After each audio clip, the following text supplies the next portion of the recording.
Well, hello there. I hope you're having a wonderful, wonderful day. It is me, PieRatKing, here again to tell you guys that y'all should vote for PieRatKing in 2020 because the NoPants Party is the party you want to be a part of. That's a lot of parts. Anyways, tonight is the second night of the second Democratic debate.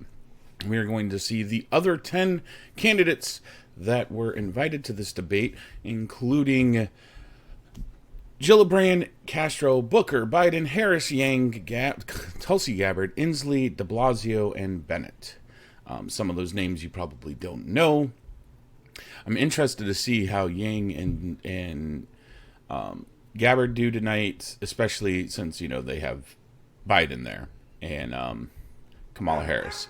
So right now, last I saw, Kamala Harris, Joe Biden, Elizabeth Warren, and Bernie were the top 4 candidates. Everybody else is middling way, way, way lower. So after this debate, I believe the next debate is going to be after the primaries. And to get into the next debate, you have to have a certain amount of votes in the primaries that are coming up in the next couple months. So we'll see even less people, but there'll be people that we know a little bit more about. I think from my gauge of Twitter, a lot of my Democrat friends really thought that Bernie and Elizabeth Warren did a really good job, and then a lot of my Republican friends thought that Miss Marianne Williamson did the best job last night. So it's really interesting to see the differences of opinions.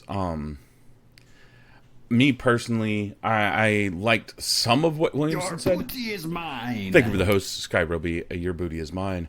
I liked what some of Williamson said, especially calling out a lot of the people up there on the stage when they're sitting there denouncing taking corporate money, and all of them have taken corporate money. So I like that part from her. Some of the other stuff I was there's a lot of talking points that are misleading to the general public without doing further research on them. Nobody, when they brought up climate change, talked about the nuclear power option, which really, really saddens me since it's a viable option for clean energy. It really is. In the past 50, 60 years, since the nuclear atom was first split by humans, there's been a lot of progression in lowering the amount of waste from these places.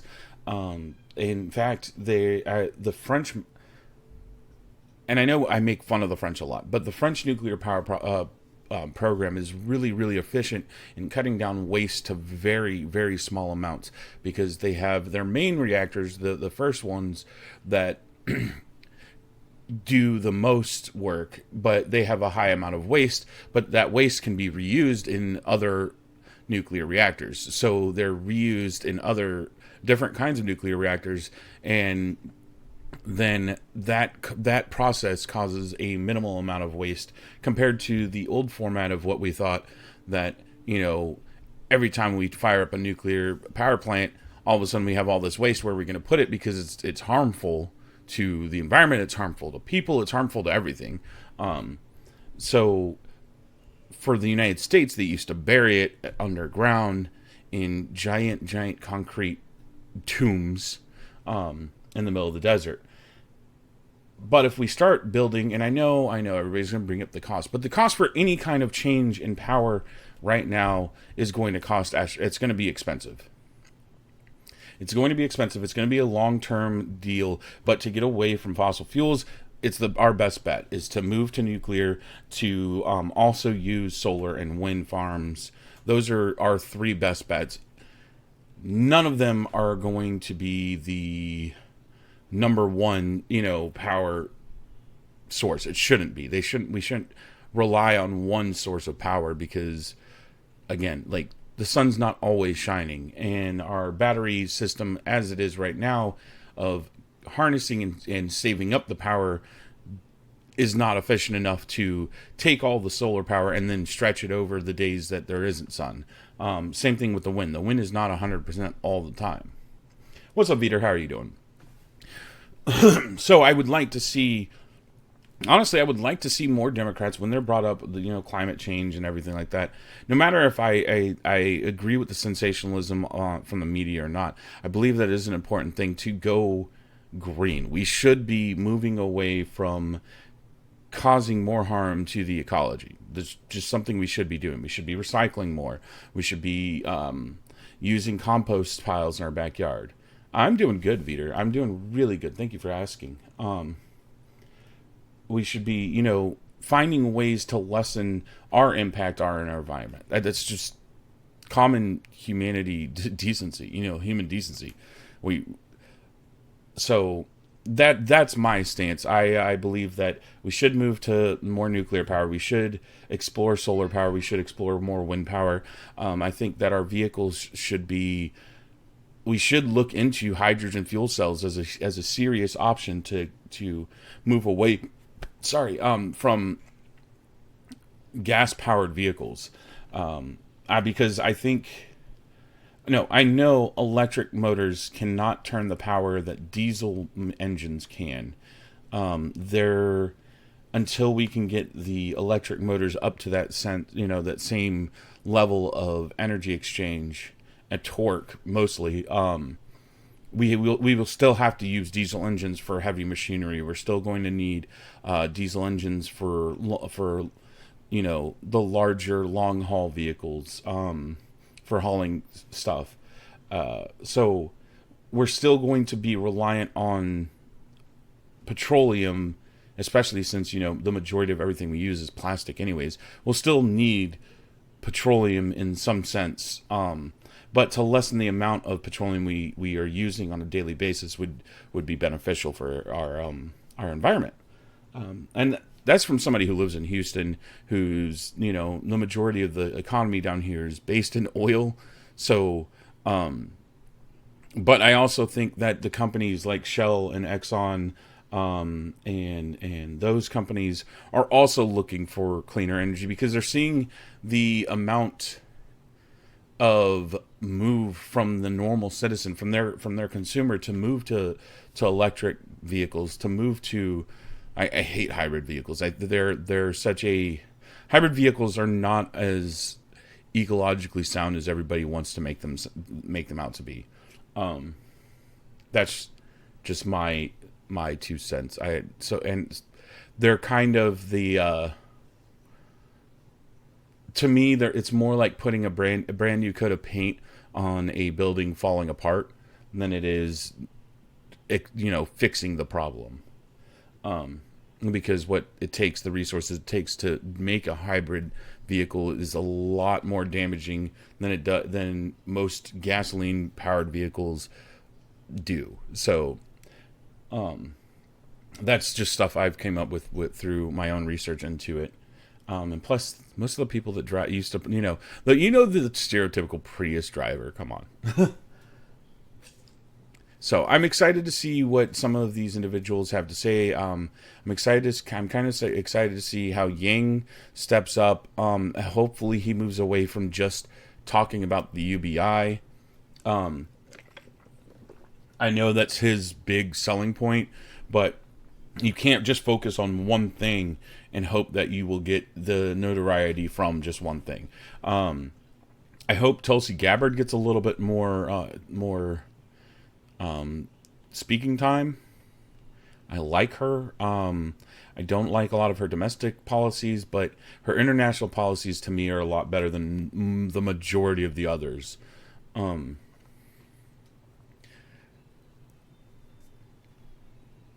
know a lot of people don't like Kirsten Gillibrand. Sorry, they're just showing all the candidates right now in a pre-roll. So I thank all of you for hanging out with me tonight. I thank all of you who hung out last night.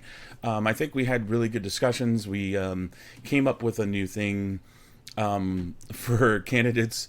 We're going to start voting them off the island. I know Buttsickle and Waddlebeard were trying to vote off Marianne Williamson, but I think she actually is going to be in the next debate. I honestly think so. I think she got enough airtime last night to make a impression. I know she's the spiritual guide for Oprah. And honestly, I think if Oprah came out and endorsed her, that'd be really interesting to see. And I think she'll get a lot more love from the book club fans. So I'm gonna get this going. They already did their little running segment. Now they're gonna introduce all the candidates.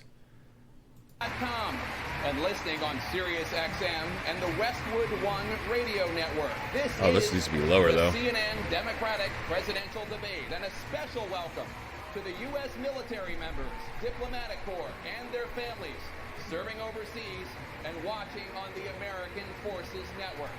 I'm Jay Tapper, anchor of The Lead and State of the Union, along with CNN's chief political correspondent, Dana Bash, and Don Lemon, anchor of CNN Tonight. The 20 Democratic presidential candidates were divided into two groups by random draw earlier this month. The first 10 appeared last night. Now it's time for the second 10. Please welcome from Delaware, former Vice President Joe Biden. There's Mr. Biden.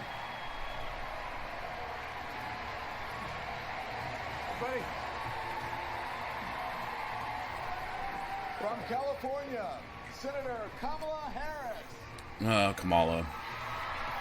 Fun fact. Kamala means horrible in Finnish. And if she wins the nomination, I bet you like 100 people are going to tell President Trump From New Jersey, that Kamala means horrible in Finnish, and he is going to love it.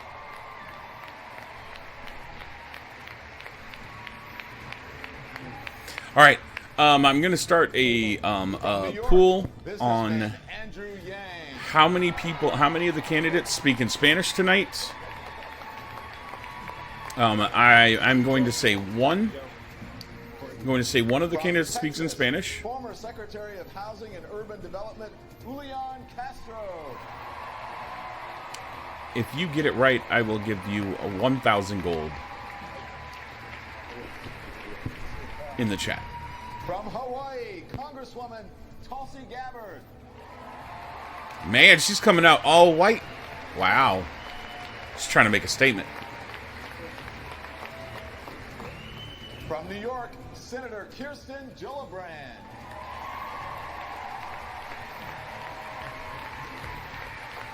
Kirsten's going to ask to speak to all of our managers.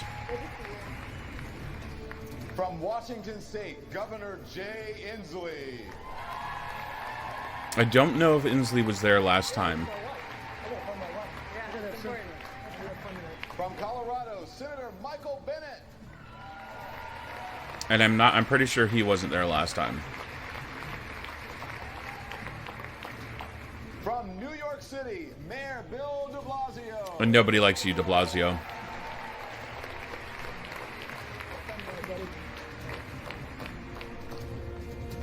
Ladies and gentlemen, the Democratic candidates for President of the United States.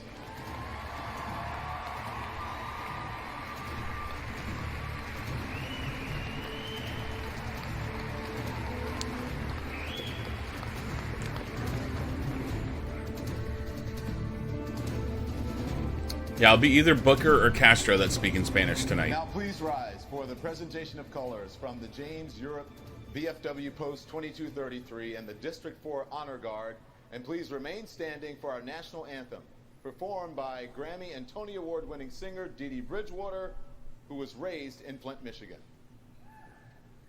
Honor Guard, hoot!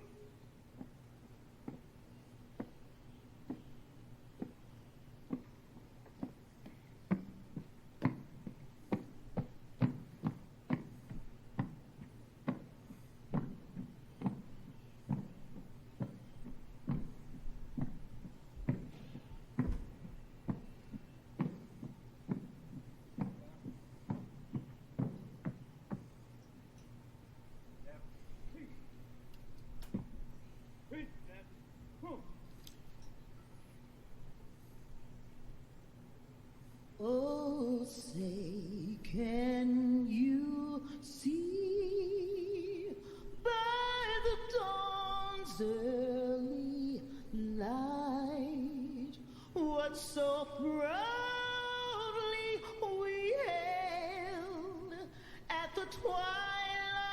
last gleaming, whose broad stripes and bright stars through the perilous fight o'er the ramparts we watched were so gallantly streaming, and the rockets' red glare, the bombs bursting in air, gave proof through the night that our flag was still there. Oh, say does that star-spangled banner yet wave o'er the land of the free and the home of the brave. I just want to make a note. Right? I just want to make a note. Out of both nights, there's been 2 people who have sang along with the national anthem. Joe Biden and Tulsi Gabbard. Those are the only 2 people out of all 20 that sang along with the national anthem.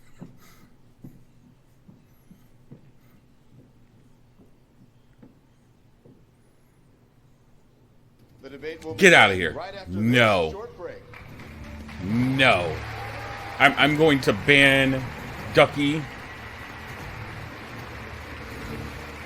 for trying to root for Fergie to be president. Get out of here.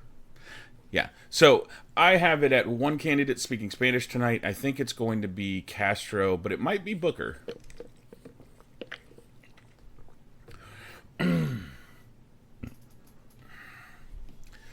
Yeah. Black Eyed Peas. I mean, let's just make, Katy Perry. Katy Perry should be president. We'll go with Katy Perry for president, right? Right? We'll just no, why not?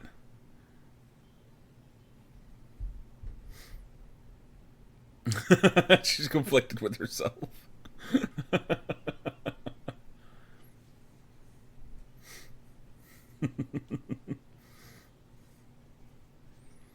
Or just who else could we make president? I have a disdain for Fergie. I don't know why. I did dislike the Black Eyed Peas. I mean, but haven't they all stolen music at one point?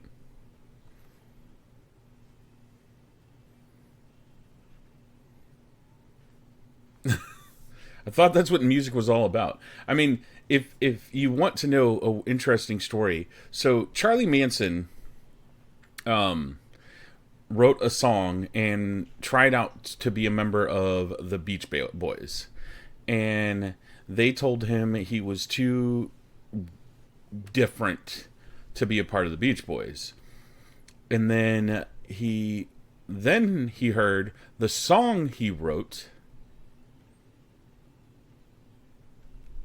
and performed in front of the Beach Boys guys, being performed by the Beach Boys.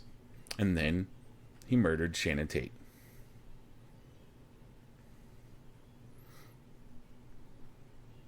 No, I know. No, he was super creepy. Sharon Tate, that's her name. Sharon, not Shannon. Sorry, I apologize. But, yeah, that happened. True story. He blacked out.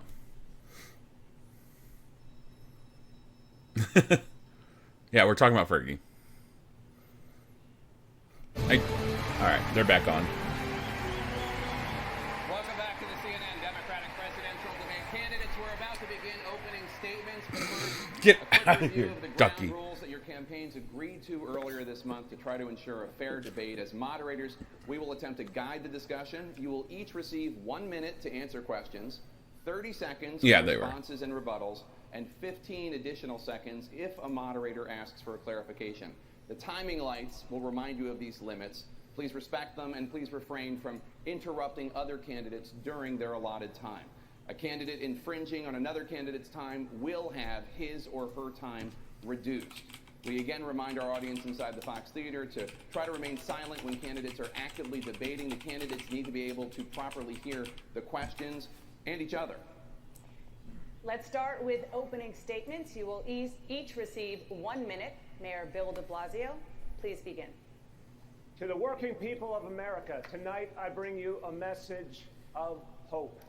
We can make change in this country. I know from personal experience it can be done. When I became the mayor of the nation's largest city, I set us on a path of bold change. They said it couldn't be done, but we gave pre-K to every child for free. We got rid of stop and frisk, and we lowered crime. We raised the minimum wage to $15 an hour. Yes, it can be done. Now, tonight, we have to get to the heart and soul of who we are as Democrats. There are good people on this stage, but there are real... Now it's out of the way. Joe Biden told wealthy donors that nothing fundamentally would change if he were president. Kamala Harris said she's not trying to restructure society. Well, I am. For 40 years, working people have taken it on the chin in this country. For 40 years, the rich have gotten richer, and they've paid less and less in taxes. It cannot go on this way. When I'm president, we will even up the score, and we will tax the hell out of the wealthy to make this a fair country, then they will move. To make sure it's a country that puts working people first. Thank you, Mayor de Blasio. Senator Michael Bennet. Thank you. Last week, The trapdoor. I saw one of those Trump signs that says, America, love it or leave it. And it was on the outside. They were shouting something. I love America. Oh yeah, this is the guy who sounds like Mr. Mackey. Never mind, he was there last time. I ran a larger school district. Okay. Most of the kids live in poverty. And he's from Colorado, which makes it Those even funnier. kids have exactly the same hopes that I had. Their parents have exactly the same hopes for them that my parents had for me, and that Susan and I have for our 3 children. I just want him to say okay. But for the last 3 years, we've been consumed by a president who frankly doesn't give a damn about your kids or mine. Mr. President, kids belong in classrooms, not cages. Pull the lever. I need him to speed up.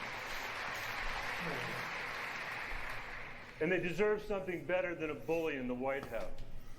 Let's end this 3-ring circus in Washington. Did he really And just make pause this for election pause for reclaiming our applause? future for our kids and our democracy. Empty promises won't beat Donald Trump. I can. Governor Jay Inslee. Good evening. I'm Jay Inslee. I am running for president because the people in this room and the Democrats watching tonight are the last best hope for humanity on this planet. Oh my goodness. If we Ducky make defeating the climate with the crisis puns already. top priority of the United States, we will have a fighting chance to save ourselves and our children's future. It has to be our top priority.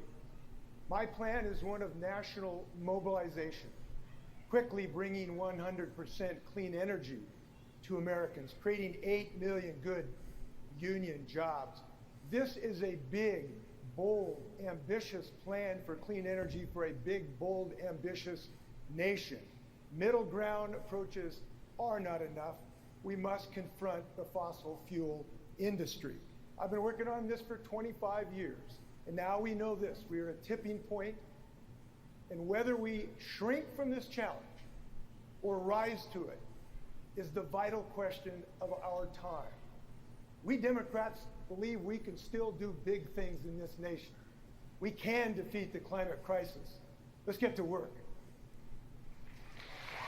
Senator Kirsten Gillibrand. My grandmother taught me that nothing's impossible. She spent 2 Please generations clap. organizing women in upstate New York. I'm imagining they have a giant like sign above that says applause now. She was one of only 3 women in her law school class and worked with gay couples for basic rights. If you want to get something done, just tell me it's impossible.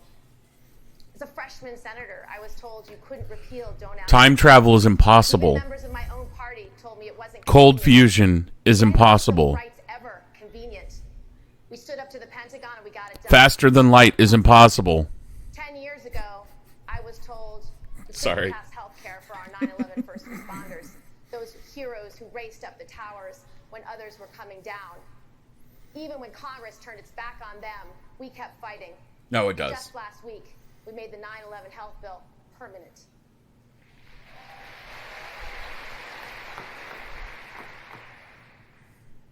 Beating Donald Trump, definitely not impossible. We need a nominee who will take on the big fights and win. We need a nominee who doesn't know the meaning of impossible. She was probably trying to remember what her opening statement was going to be. She's like, oh, listen to that love for freaking Tulsi. It's why I enlisted after 9/11.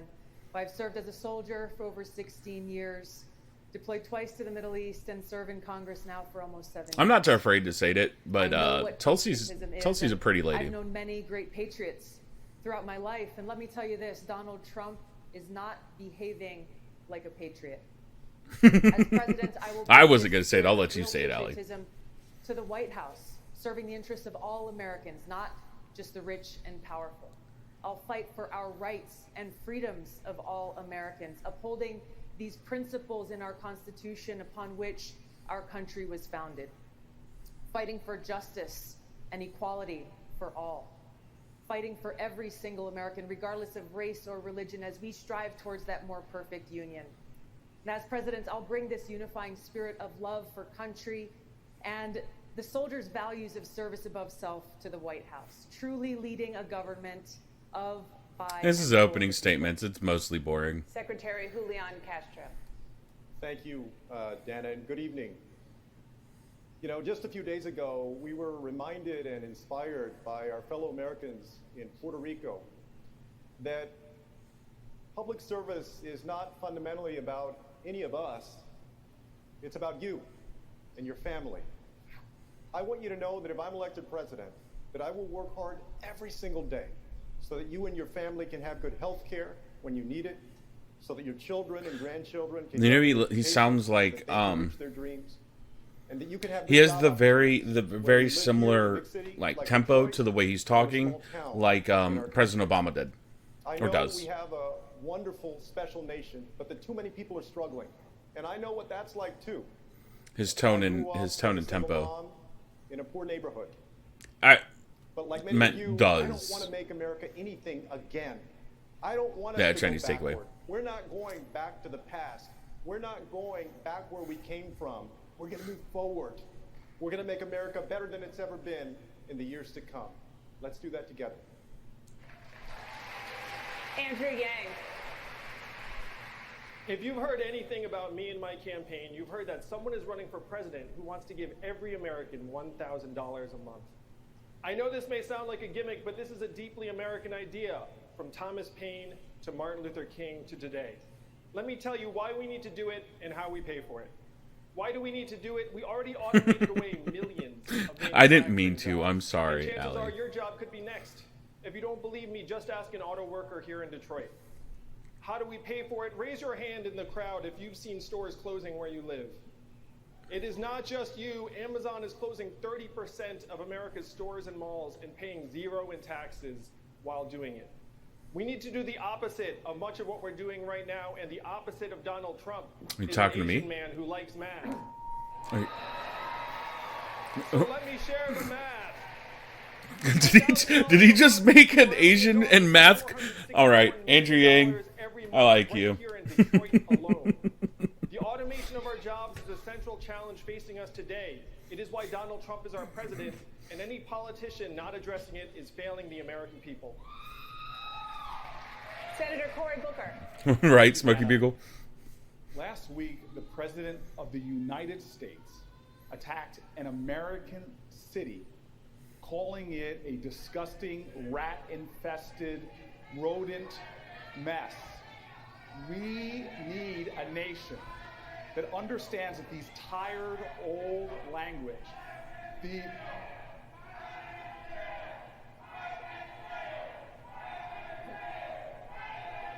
Stand by, Senator. I will stand by. Please stand by.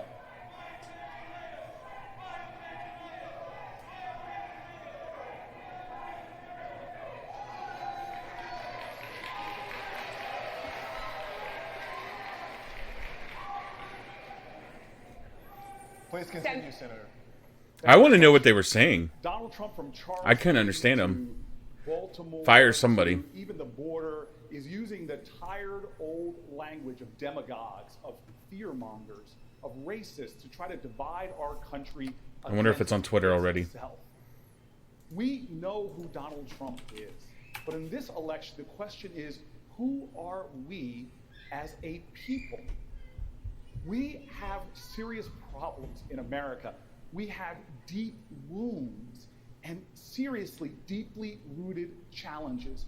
We desperately need to heal as a nation and move forward. Because we know in this country that our fates are united, that we have a common destiny. I want to know what they were saying. This election is the call to unite in common cause and common purpose. That's how we will beat Donald Trump. That's how I will beat Donald Trump. And as your president, that's how the people I follow on Twitter. This debate is happening in Detroit, Ford Theater in Detroit. Smoking. This is an inflection moment in the history of our country. I think we all know that. This is a moment in time that is requiring us each as individuals and collectively to look in a mirror. CNN, your audio, come on. That question being, who are we? And I think most of us know that part of the answer to that question is we are better than this. So this then becomes a moment that we must fight for the best. Their audio techs are working on. There we go. And fight, of course, we will. And this is not a new fight for us as Americans. We have always been prepared. It sounded like she was talking into a tin can for a We second. have always been a nation that fights for the best of who we are. Now there's just some And I'll tell you, feedback. I come from fighters. My parents met when they were active in the civil rights movement. My sister Maya and I joke, we grew up surrounded by a bunch of adults who spent full time marching and shouting about this thing called justice. And I am prepared to march with you, to fight with you for the best of who we are and to successfully prosecute the case of 4 more years of Donald Trump and against him.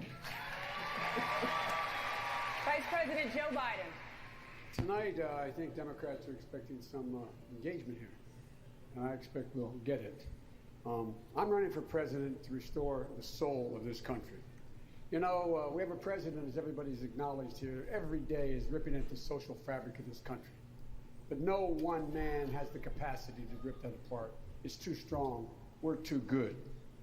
Just look at this stage, made up of very diverse people from diverse backgrounds. Went on to be mayors, senators, governors, congresswomen, members of the cabinet, and yes, even a vice president. Mr. President, this is America. And we are strong and great because of this diversity, Mr. President, not in spite of it, Mr. President. So, Mr. President, let's get something straight. We love it. We are not leaving it. We are here to stay, and we're certainly not going to leave it to you. Thank you, Vice President Biden. I want to start the debate with one of the top priorities for Democratic voters, and that is health care. Senator Harris. Healthcare first. This week, you released a new health care plan, which would preserve private insurance and take 10 years to phase in. Vice President Biden's campaign calls your plan, quote, a have it every which way approach, and says it's just part of a confusing pattern of equivocating about your health care stance. What do you say to that? Well, they're probably confused because they've not read it. But the reality is that I have been spending time in this campaign listening to American families, listening to experts, listening to healthcare providers. And what I came away with is a very clear understanding that I needed to create a plan that was responsive to the needs of the American people, responsive to their needs, understanding that insurance companies have been jacking up the prices for far too long, that American families have to be held down by deductibles and co-pays and premiums that can cause them bankruptcy. I listened to the American families who said 4 years is just not enough to transition into this new plan, so I devised a plan where it's going to be 10 years of a transition. I listened to American families who said, I want an option that will be under your Medicare system that allows a private plan. So I designed a plan where, yes, responsive to the needs of American families, there will be a public plan under my plan for Medicare and a private plan under my plan for Medicare. Because the bottom line is this: we must agree that access to health care must be a right and not just a privilege of those who can afford it. And in America today, far too many people, in fact, 30 million people, are going without access to health care. Thank you, Senator Harris. Vice President Biden, your response. Well, my response is that the senators had several plans so far. And anytime someone tells you you're going to get something good in 10 years, you should wonder why it takes 10 years. If you notice, there's no talk about the fact that the plan in 10 years will cost $3 trillion. You will lose your employer-based insurance. And in fact, you know, this is the single most important issue facing the public. And to be very blunt and to be very straightforward. Oh, we Pantello. can't beat President Trump with double talk on this plan.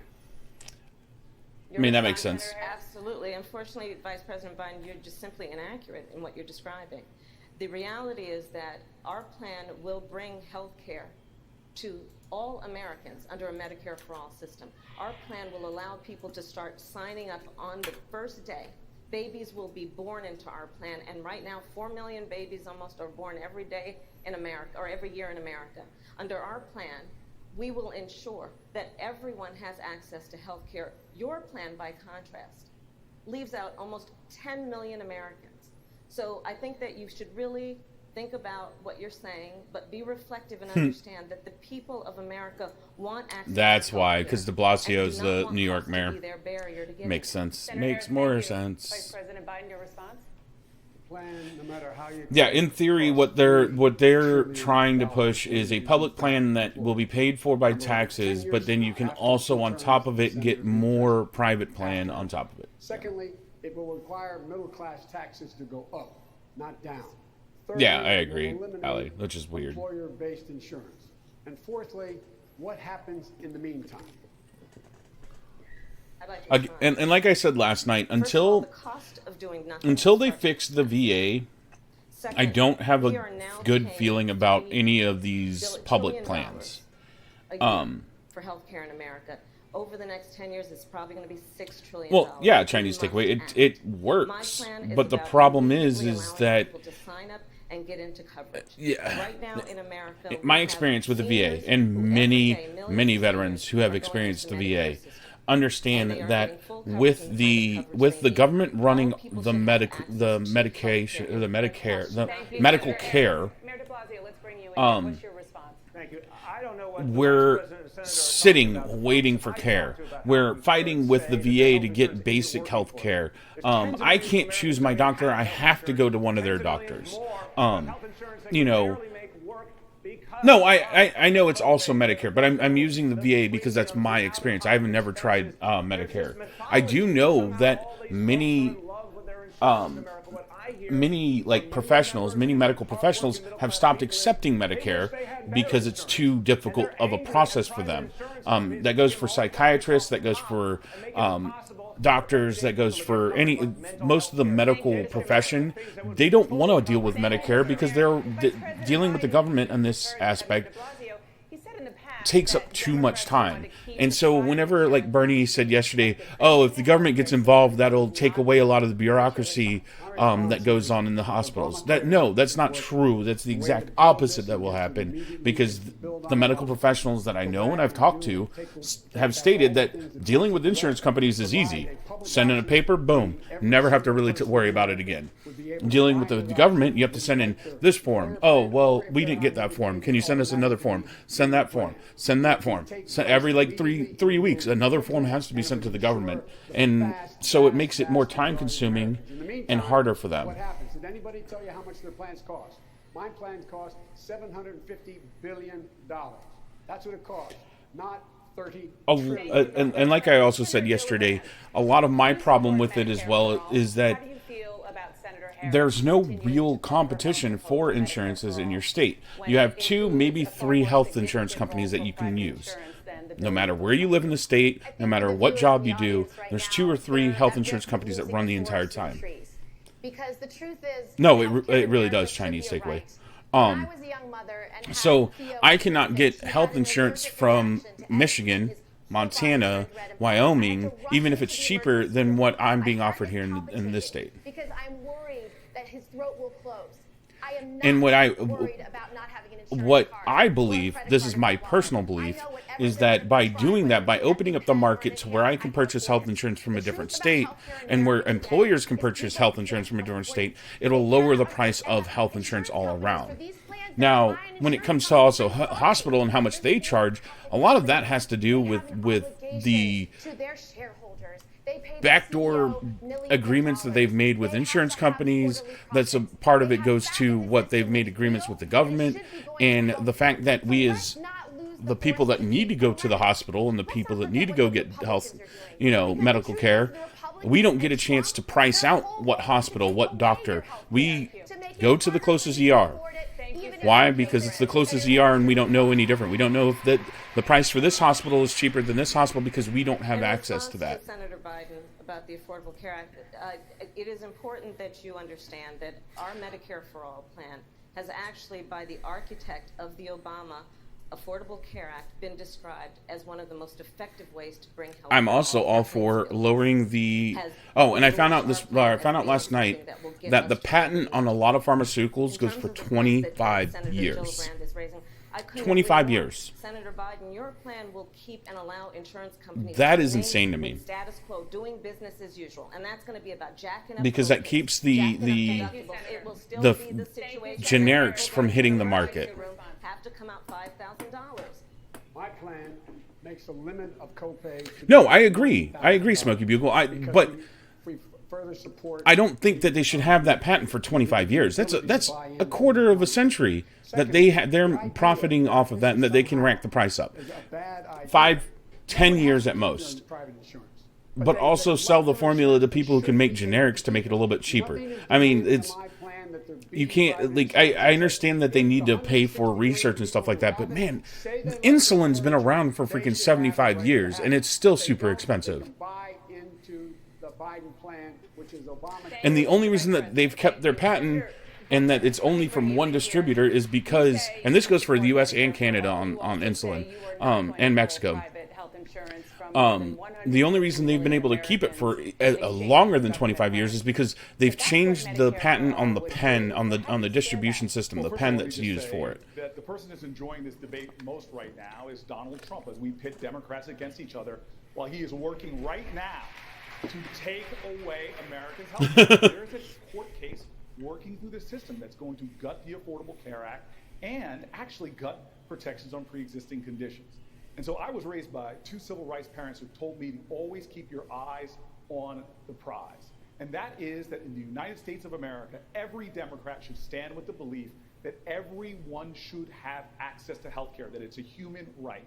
And how we get there, it has to be to end this broken system, because we are on our way in just a handful of years of literally spending 20% of our economy, 1 out of every $5 spent on healthcare, and we spend more than every other nation on everything from MRIs to insulin drugs, multiple more than other countries. And so you want to know what I'm going to do? I'm going to work to get us to a point where Medicare for all, where everyone is covered. But this pitting against progressives, against moderates, saying one is unrealistic and the other doesn't care enough, that to me is dividing our party and demoralizing us in face of the real enemy here. Thank you, I'm Senator. going to keep fighting for that. Thank you, Senator Booker. Congressman Gabbard, what's your response? The reality is right now we don't have a healthcare system. We have a sick care system, and there are far too many people in this country who are sick and unable to get the care that they need because they cannot afford it. So at the core of this problem is the fact that big insurance companies and big pharmaceutical companies who've been profiting off the backs of sick people have had a seat at the table writing this legislation. Now, Kamala Harris just talked about Kathleen Sebelius, who helped write her bill. This just pointed to the fatal flaw in her proposal. Sebelius works for Medicare Advantage, private insurance company who will stand to profit under her plan. Chinese To takeaway. really reform our healthcare system, we've got to shut out. I mean, isn't that all Australians though? Out of the drafting process, so they cannot continue to profit off the backs of the sick people in this country who are searching and in desperate need of care. Senator Harris, your response? Well, unfortunately, Representative Gabbard got it wrong. Kathleen Sebelius did not write my plan. She endorsed it as being one of the plans that is the best to get us. Yeah, they all have to. Everyone is going to have access to health care in America. And when we talk Probably. about this again, Maybe that's what's causing a lot of their audio issues then, because not all the mics, not all the lapel mics are off. America, by your staff's and your own definition, 10 million people, as many as 10 Or maybe million people what they're doing will is not one have of the access to mics is healthcare. for And broadcasting, the other one is 2019 for in America, interior. For a Democrat to be running for president with Biden's a is plan in the that middle of does his. not cover Yeah, Biden doesn't everyone, even have it near his mouth. I think is without excuse. Our plan covers Thank you, everyone Senator. and gives people choice. Thank you, Senator Vice President Biden. Your My response. plan will cover everyone, number one. Number two, the fact is that my plan also calls for controlling drug prices. The biopharma is now where things are going to go. It's no longer chemicals. It's about all these breakthroughs we have with the whole, dealing with the whole, immune system. And what we have to do now is we have to have a form that sits in the HHS and says, as you develop a drug, you got to come to us and decide what you can sell it for.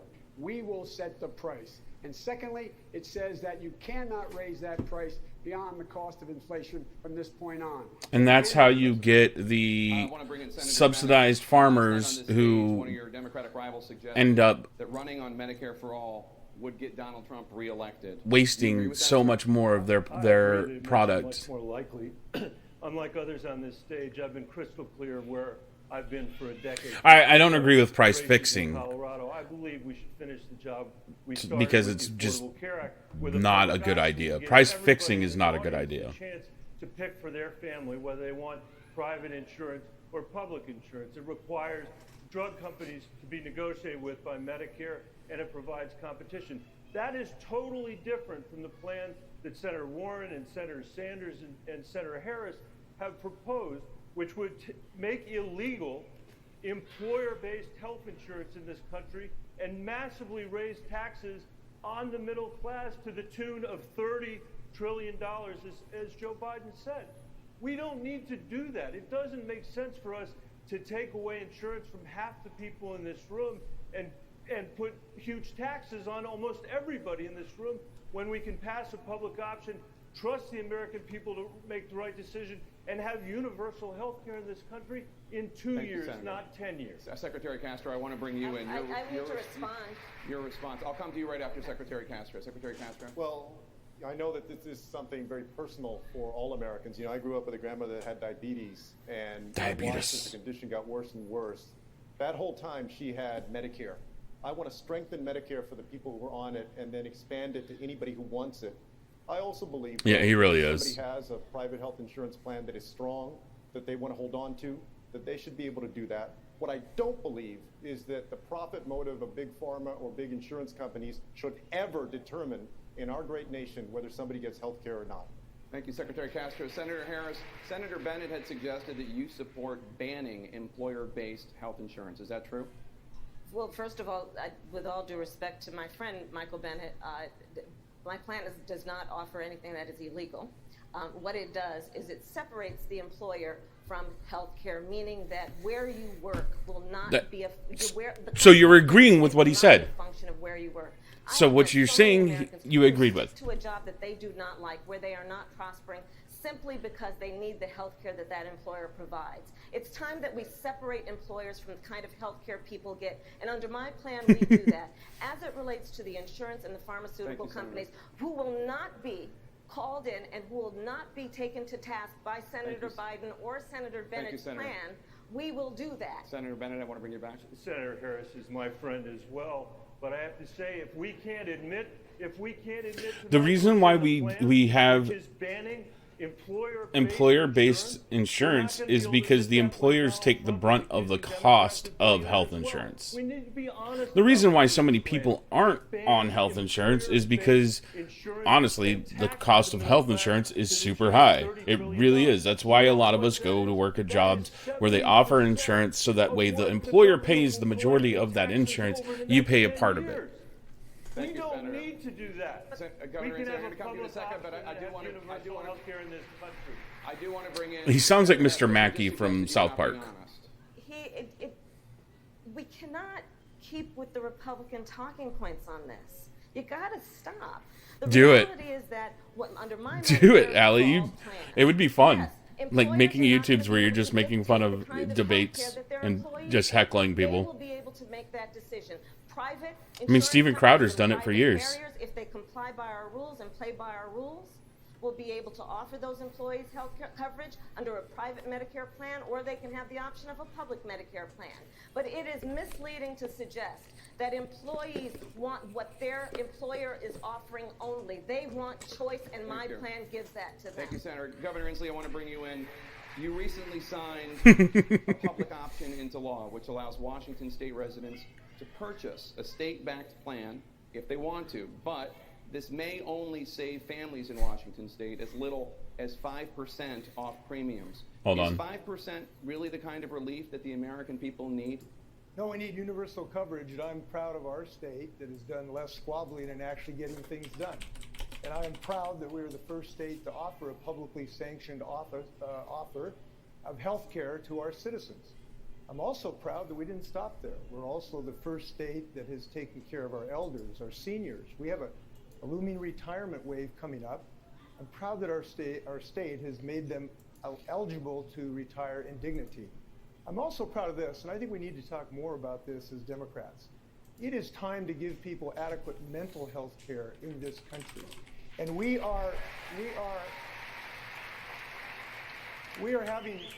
had some success in integrating mental health with physical health. There's no reason we should distinguish between your physiological and Why'd your that not mental work? health.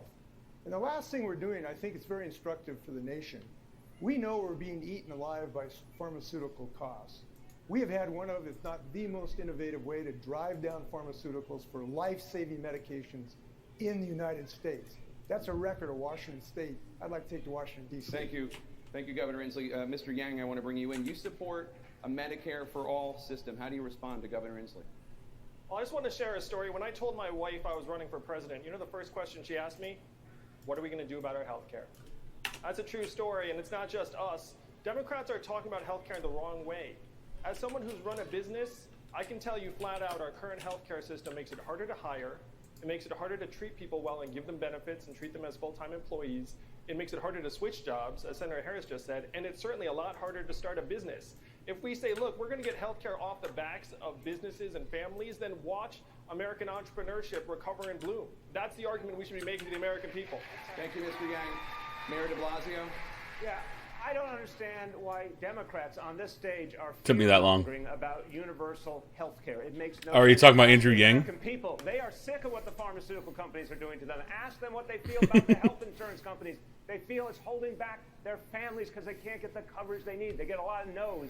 They don't get a lot of help. No, I'd rather have Why are we not going to be Denzel the Washington party as that does president. something bold that says we don't need He's a good-looking guy. on private insurance. I'm telling you, Andrew Yang and Tulsi Gabbard, they'd be the best-looking president we've had in a while. President, vice president. Saying he was going to disrupt the status quo. How about we be the party that's going to disrupt the status quo for working people? Mr. Mayor, Clint Eastwood would die soon. Chinese takeaway. Who's fear-mongering? Certainly, with all due respect to Senator Bennett, what he's saying is absolutely inaccurate about taxes. Americans right now are paying so much money for their health care. Ask people about the reality of premiums, deductibles, co-pays, out-of-pocket expenses. That's worse than any tax. Thank you. And people are paying that right now. Thank you, Mr. Mayor. Senator Bennett? This has nothing to do with Republican talking points or the pharmaceutical industry. This has to do with having faith in the American people that they can make the right decisions for their families and they can choose a public option. Bernie Sanders, who said last night he wrote the damn bill, and he did just like I wrote the damn public option bill, is the guy who says it'll cost $32 trillion and that we're going to have to raise those taxes to pay for it. He says that. Republicans don't say it. Don't try to distract Waddlebeard. Thank you, Senator. I can understand Clint. I want to let Mayor de Blasio, and then I'm going to come to you, Vice President Biden. Senator, if we as Democrats say we're done with private insurance that has only hurt the American people in so many ways, we're going to give them something that works for their families, full coverage that they can depend on. If we say that, then there's an election. The American people get to decide. The ultimate choice, Senator, is an election. And this should be the party that stands for universal health care and says we're not going to accept anything less. Right now, in America, I wasn't prepared for this. Don't have the health Where are care. my That notes? is a fact. Tens of millions of people, Hold on, I got notes here. give them a chance to make that decision through an election. Retorts. This is not a Republican talking point. The Republicans are trying to kill Obamacare. Obamacare took care of 20 million people right off the bat. And it also caused a lot of middle-class individuals to lose their option, lose their doctors, after being told you can keep your doctor. This plan, and they can buy into it with a $1,000 deductible and never have to pay more than 8.5% of their income when they do it. And if they don't have any money, they'll get in free. So this idea is a bunch of malarkey, what we're talking about here. The fact of the matter is that there will be a deductible. It will be a deductible in their paycheck. Bernie acknowledges it. $30 trillion has to ultimately be paid. And I don't know what math you do in New York. I don't know what math you do anywhere in California, but I tell you, that's a lot of money. And there will be a deductible. The deductible will be out of your paycheck because that's what will be required. Senator Harris. Biden, wow, Biden's going ham. Let's talk about math. Let's talk about the fact that the pharmaceutical companies and the insurance companies last year alone profited $72 billion. And that is on the backs of American families. And under your plan, status quo, you do not just American families, by the way, Kamala. Insurance companies to task for what Not- they have been doing to American families. In America today, a diabetes patient, 1 in 4 cannot afford their insulin. In America today, Thank you, for Senator. those people who are overdosed from an opioid, there is a syringe that costs $4,000 that will save their life. It is immoral, it is Thank you, Senator. untenable, and it must Your time is change up, with Senator. Medicare for all. Vice President Biden, your response. Real quick. I have the only plan that limits the ability of insurance companies to charge unreasonable prices, flat out, number one. Number two, we should put some of these insurance executives who totally oppose my plan in jail for the 9 billion opioids they sell out there. They are misrepresenting to the American people what needs to be done. And lastly, here's the deal. The deal is, let's figure out how this works. We immediately are able to cover everybody who wants It wasn't to just get them, off though. It was the their doctors, insurance too. plan they don't like, no matter what one it is, and buy into a Medicare option. And they can buy the gold plan, and they're not going to have to pay. Oh, because Chinese takeaway? Mr. Vice Yeah. President, thank you. Let's move now to immigration, please. Secretary Castro, you think it should no longer be a crime to cross the U.S. border illegally. President Obama's Homeland Security Secretary Jay Johnson, whom you served with, says that is a public declaration that the border is, quote, effectively open to all. How is he wrong?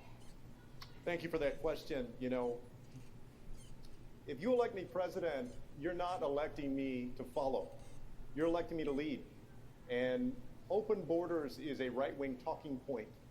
And frankly, I'm disappointed that some folks, including some folks on this stage, have taken the bait. The only way that we're going to guarantee that we don't have family separations in this country again is to repeal Section 1325 of the Immigration and Nationality Act. That is the law that this president, this administration is using to incarcerate migrant parents and then physically separate Thank you them for from the their children. sparks.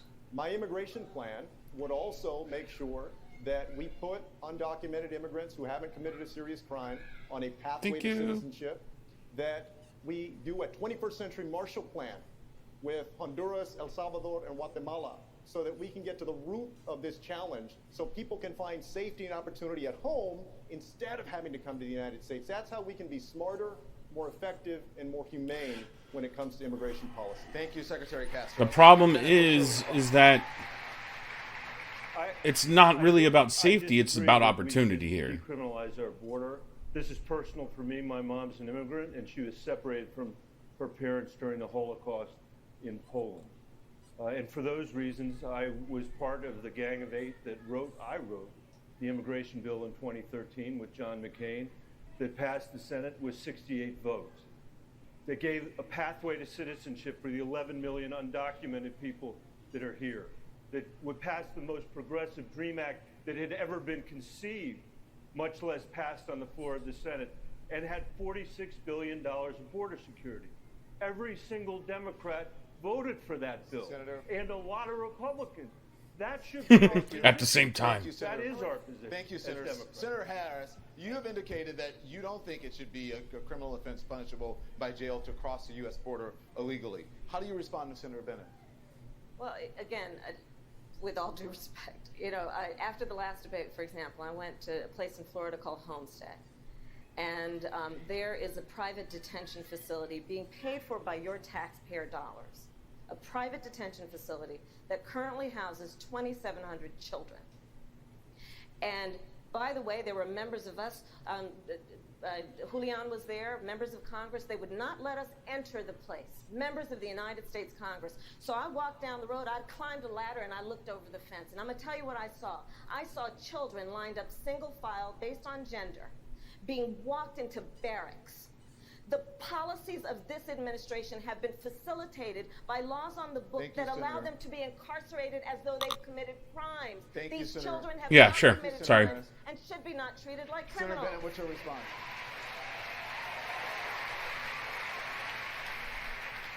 I think this is one, in the end, that we agree with. There's not a single person on this stage. Where are you going to put them? Would ever separate a child from their parents at the border.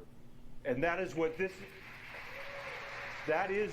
administration has done in the American people's name. So they want a tag and release. Basically, they get caught crossing the border, put an ankle bracelet with a GPS tracking on them to make sure that you keep tabs on them. The Statue of Liberty, that should be the symbol of the United States of America, not Donald Trump. I think he does. Senator Bennett, Senator Jill, I'm going to bring you in. What's your response? So Alrighty. I think when you talk about whether this should be a crime, you have to remember who we're talking about. When I was at the Texas border, I visited with women who had fled violence. A woman from El Salvador owned a small business. Gangs came to her and said, if you don't give us all your money, we're going to kill your family. That's why she fled. Another woman was raped. That's why she fled. So this is who we're talking about, and they're not criminals. So I believe that we should have a civil violation. No president before President Trump enforced the law in the way he has enforced it. That's not true. Using it as the That's not true, to lock up Gillibrand. women and children, That is not to true, separate Gillibrand. mothers and babies, to put them behind bars. Plenty of presidents before Trump have done it. On the books that can be so misused. It should be a civil violation, and we should make sure that we treat people humanely. Thank you, Senator. Vice President Biden. In the first 2 years of the Obama administration, Obama, nearly Bush, 800,000 Clinton. immigrants were deported, far more than during President Trump's first 2 years. Would the higher deportation rates resume if you're president? Absolutely not, number one. Number two, everything landed on the president's desperate locus. I found that the secretary, we sat together in many meetings. I never heard him talk about any of this when he was the secretary. Please be respectful. Please be respectful in the crowd. Please continue, Mr. Vice President.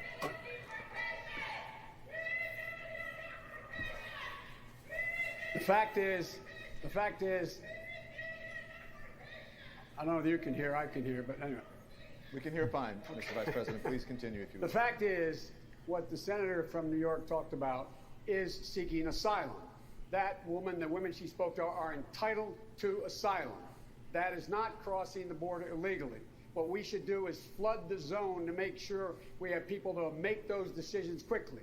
With regard to the secretary's point, I already proposed and passed $750 million for Guatemala, El Salvador, and Honduras to be able to change the circumstance why people fled in the first place. In addition to that, You're giving money to the governments that don't care about the people. That's across the border. What do you say to all those people around the world who, in fact, want the the same thing to come to the United States and make their case, but they don't, that they have to wait in line. The fact of the matter is, you should be able to, if you cross the border illegally, you should be able to be sent back. It's a crime. It's a crime, and it's not one that, in fact... Thank you, Mr. Vice President. Secretary Castro, please respond. First of all, Mr. Vice President, it looks like one of us has learned the lessons of the past and one of us hasn't. Let me begin by telling you... Let me just start out by answering that question. My immigration plan would also fix the broken legal immigration system, because we do have a problem with that. Secondly, the only way that we're going to guarantee that these kinds of family separations don't happen in the future is that we need to repeal this law. There's still going to be consequences if somebody crosses the border. It's a civil action. Also, we have 654 miles of fencing. We have thousands of personnel at the border. We have planes, we have boats, we have helicopters, we have security cameras. What we need are politicians that actually have some guts on this issue. Thank you, Secretary. Mr. Vice President, please respond. I have guts enough to say his plan doesn't make sense. Here's the deal. The fact of the matter is that, in fact, when people cross the border illegally, it is illegal to do it unless they're seeking asylum. People should have to What up, get Board in Elephant? line. That's the problem. And the only They should reason get in this line. particular Why are we part of the letting law is everybody in? because Like this is one of the problems, is that they're saying defeat Donald Trump and end you can come in. There's going to be no consequence. Congresswoman Gabbard, what's your response? I'm doing all right. Thank you for the host, Our Mimi. hearts break when we see those children at these detention facilities who've been separated from their parents, when we see human beings crowded into cages in abhorrent, inhumane conditions. This is about leadership and understanding that we can and should have both secure borders as well as humane immigration policies. We will have to stop Thank you for the host, Board Elephant. Make it so that it's easier for people to seek asylum in this country. Make sure that we are securing our borders and making it so that people are able to use our legal immigration system. Yeah, by that's reforming one of my those problems laws. too. Chinese takeaway. Mr. Yang, your response. I'm the son of immigrants myself. My father immigrated here as a graduate student and generated over 65 U.S. patents for GE and IBM. I think that's a pretty good deal for the United States. That's the immigration story we need to be telling. We can't always be focusing on some of the distressed stories. And if you go to a factory here in Michigan, you will not find wall-to-wall immigrants. You will find wall-to-wall robots and machines. Immigrants are being scapegoated for issues they have nothing to do with in our economy. Thank you, Mr. Yang. Senator Booker, you have a plan that would, quote, virtually eliminate immigration detention. Does that mean that the roughly 55,000 migrants currently in detention would be released into the United States?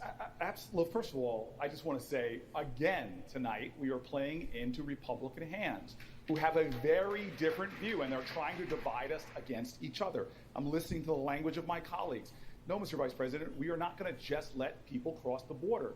An unlawful crossing is an unlawful crossing if you do it in the civil courts or if you do it through the criminal courts. But the criminal courts is what is giving Donald Trump the ability to truly violate the human rights. So where do they go while they're waiting to get the hearing from the civil courts? This is okay. This is a lot of my issue with it. Is that okay? We're going to do civil courts so we can keep the families together.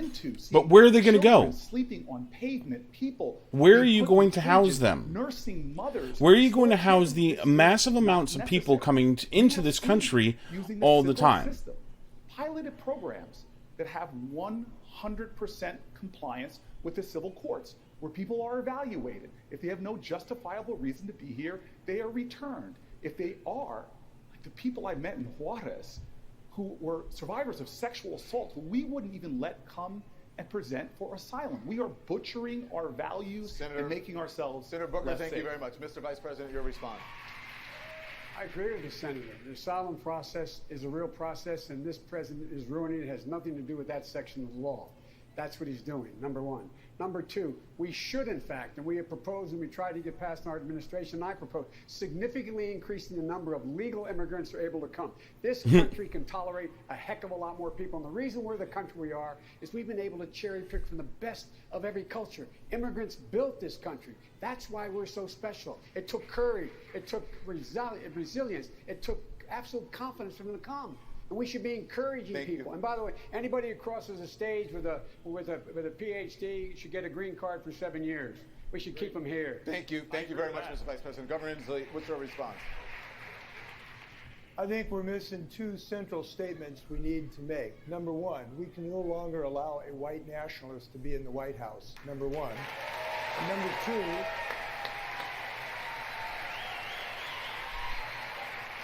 Well, Inslee, you've just now... make America what it's always been, a place of refuge. We got to boost the number of people we accept. I'm proud of being the first governor saying, send us your Syrian refugees. I'm proud to have been the first governor to stand up against Donald Trump's Muslim ban. I'm proud to have sued him 21 times and beat him 21 times in a row. I'm ready for November 2020. Go ahead, Mayor de Blasio, please, your response. 2 points. One, it's all kind of a charade They do. because there's 11 No, million it's not people sometimes, here, Smokey Boo and Boo. everyone's Everybody feeling lives it in from the Alaska law, but gets they're a pay, part of our gets paid to communities now. do They're so. part of our economy. They're our neighbors. Why are we even discussing on one level whether it's a civil penalty or a criminal penalty when it's an American reality? And what we need is comprehensive immigration reform once and for all to fix it. Because Alaska is not a hospitable place to live. But they need people up there to do jobs, to work, to live and stuff up there. Was a good idea, or do you think it was something that needed to be stopped? The president came along. And Yeah, he's the they guy make a who lot of came oil with money the up there. First time ever dealing with the Dreamers. He put that in the law. He had talked about a comprehensive plan which he put on the lay before the Congress, saying that we should find a pathway to citizenship for people. He said we should up the number of people that we're able to bring into this country. Lastly, he also pointed out that we should go to the source of the problem and fix it where people were leaving in the first place. All right. So we should have conquest. Trump, I think, is absolutely bizarre. We need to go in and militarily take over Guatemala, Panama, Venezuela, Belize. One of the authors of that plan, Senator Sanders, believes college should be tuition-free. We need to take them over because it's the only way we can fix anything over there. I don't. I think it's important for us to fix our legal immigration system and look at the millions of undocumented immigrants in this country who have been suffering as they've been living in the shadows. And instead of putting a Band-Aid on this problem, fix our legal immigration system to provide them with that pathway to legal residency El Salvador, or yeah. citizenship so that they're no longer treated as second-class citizens in this country. The United States just needs to expand south, all the way. People all across this country are facing Just take over all of Central America. Student debt. This is something that is impacting my generation in a huge way, and I believe that it is our generation that has the bold, creative solutions to be able Because to that'd be solve the it. only way This is about to promise. fix a lot For of the our problems future, that are we've going gotta on down make there. those kinds of investments. Thank you, Congresswoman. All the way down. Just all the way down to Antarctica. I agree Chinese takeaway. with the Congress member, but I don't hear an answer from the Vice President. I'm confused. I asked the Vice President point blank, did he use his power to stop those deportations? He went right around the question. Mr. Vice President, you want to be President of the United States. You need to be able to answer the tough questions. I guarantee you, if you're debating Donald Trump, he's not going to let you off the hook. So did you say those deportations were a good idea? Or did you go to the president and say, this is a mistake, we shouldn't do it? Which one? I was vice president. I am not the president. I keep my recommendation to him in private. Unlike you, I expect you would go ahead and say whatever was said privately with him. That's not what I do. I What agree with do that, say Smokey to you Bugle. is he moved to fundamentally change the system. That's what he did. That's what he did. But much more has to be done. Much more has to be done. I still don't hear an answer. Senator Booker, please respond. Well, a couple things. First of all, Mr. Vice President, It's not going to happen, Chinese you takeaway. invoke President Obama more than anybody in this campaign. You can't do it when it's convenient and then dodge it when it's not. And the second thing, and this really irks me because I heard the Vice President say that, if you got a PhD, you can come right into this country. Well, that's playing into what the Republicans want, to pit some immigrants against other immigrants. Some are from shithole countries. That is what every other Western nation does. That is what every other Western nation does. So what you're saying is you can only compare yourself to every other Western nation if it's something that you agree with that they're doing, but not if they're doing something you disagree with. All of us. Oh, Europe does that.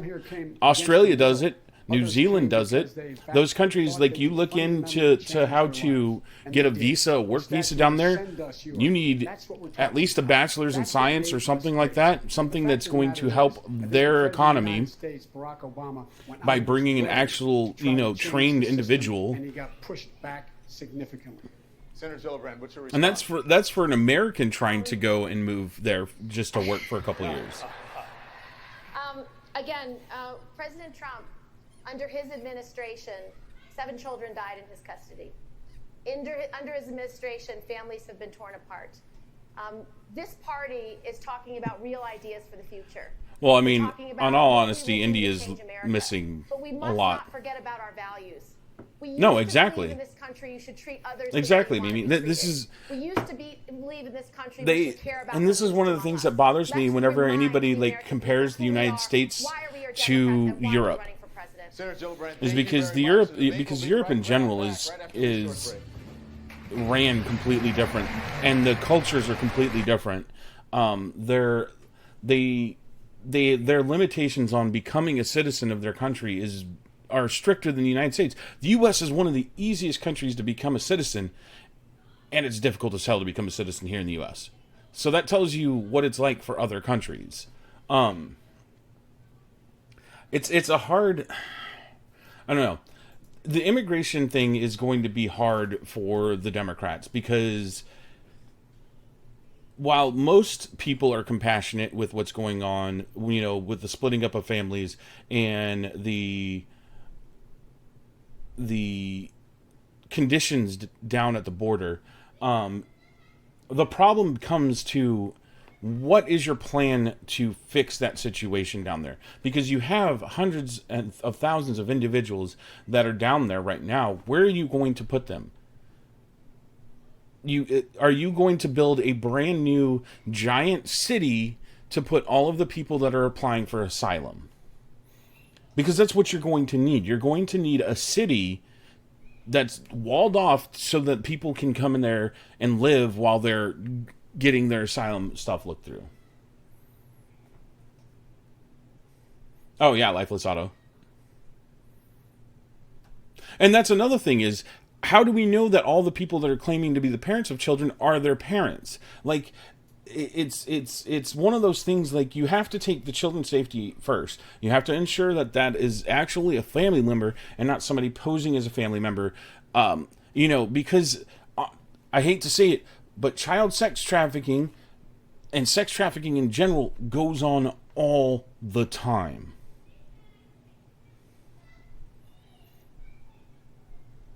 Well, because it's easy, it saves them money. Chinese takeaway. I mean, like when you look at a lot of the things people do and people sacrifice to emigrate, to move somewhere. And that goes for people who have came over here and who are undocumented immigrants. A lot of them send money back to their home countries to help their families back home because they're making a lot more money here in the States, even being paid below minimum wage here. They're making a lot more money here than they would be back at home. So it makes sense for them to make that risk, to make that 2,000-mile trip by foot. It makes sense to them to make this risk to go over there, to come to the U.S. for that added benefits.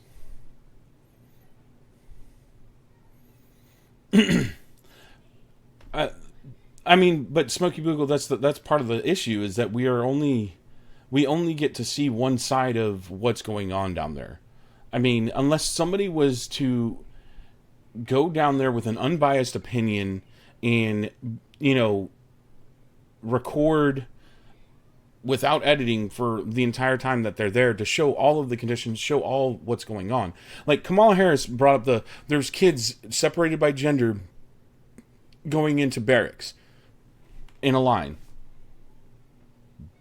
Okay.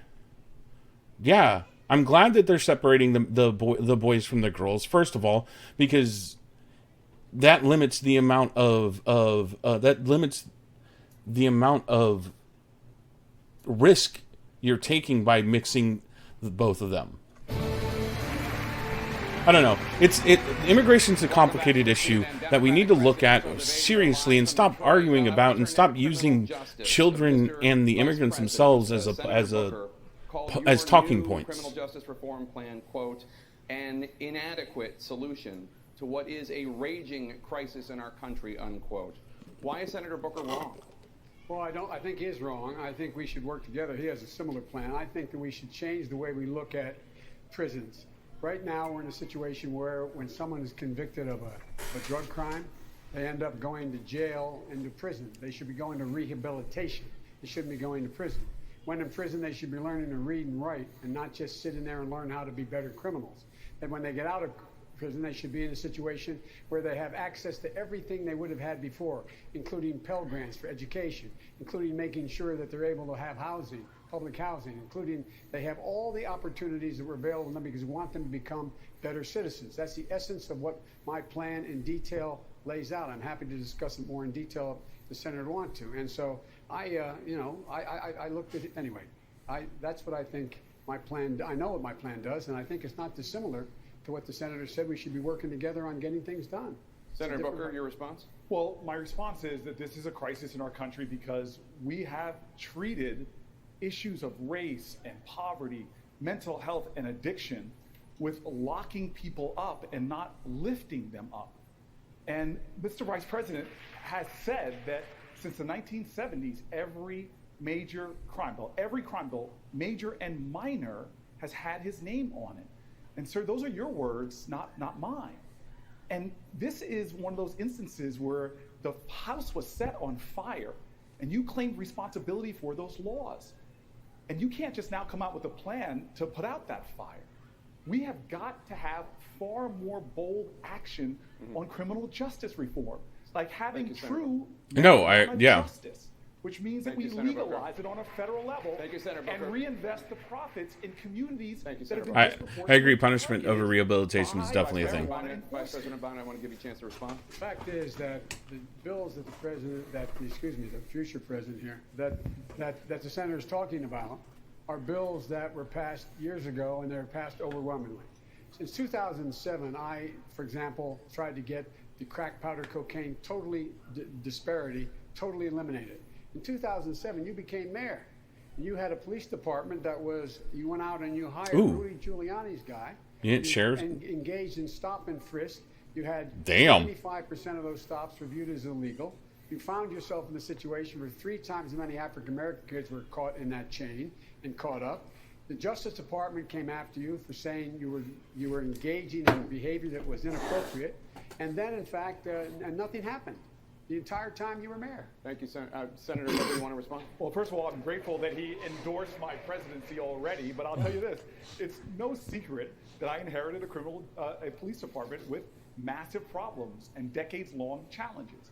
But the head of the ACLU has already said, the head of the New Jersey ACLU, that I put forth national standard-setting accountability. Mr. Vice President, I didn't interrupt you. Please show me that respect, sir. We have a system right now that's broken, and if you want to compare records, and frankly, I'm shocked that you do, I am happy to do that, because all of the problems that he is talking about that he created, I actually led the bill that got passed into law that reverses the damage that your bills that you were, frankly, to correct you, Mr. Vice President, you were bragging, calling it the Biden crime bill up till 2015. Thank you, Senator. Vice President Biden. Number one, the bill he talks about is a bill that in our administration we passed.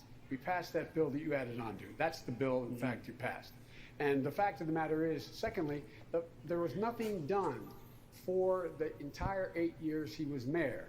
There was nothing done to deal with the police department that was corrupt. Why did you announce on the first day a zero-tolerance policy of stop and frisk and hire Rudy Giuliani's guy in 2007 when I was trying to get rid of the crack cocaine? Everybody wants tacos. There's a saying in my community: you're dipping into the Kool-Aid and you don't even know the flavor.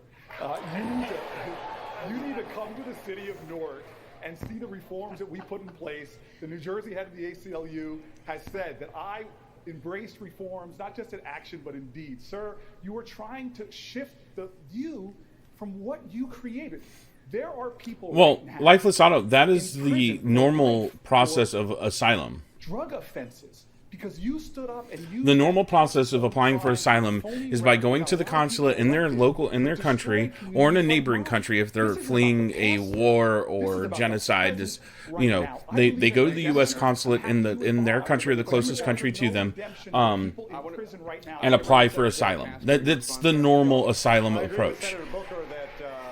The problem is that a lot of policies in the U.S. have made it to where people are allowed to apply for asylum after they've come into the country. When we talk about criminal justice reform, there are a lot of things that we can talk about: sentencing reform, cash bail reform, investing in public defenders, diversion programs. No, and that's what I was just bringing up, is that they've made it to where it's easier just to come into the country first and then apply for asylum. And whether it's and then it takes a year, 2 years before the asylum judicial process goes through that they can actually review your case, because they're super bogged down, they're undermanned, they're underpowered. So then they have people that sit there waiting to get their hearing done for a year, 2 years. People come out to the state of Washington and see what criminal justice reform looks like. Our effort to reduce racial disparity. I'm proud that I was the first governor to offer pardons to thousands of people with drug crimes. Now we're vacating more tens of thousands. We've eliminated the death penalty. And importantly, we've done this. The difference between legally entering and Ali, you're half right. The difference is legally entering a country or entering the United States would be through a port of entry, which would be down in Brownsville, in El Paso, Miami, New York. Like, port of entries are all around, plus all airports.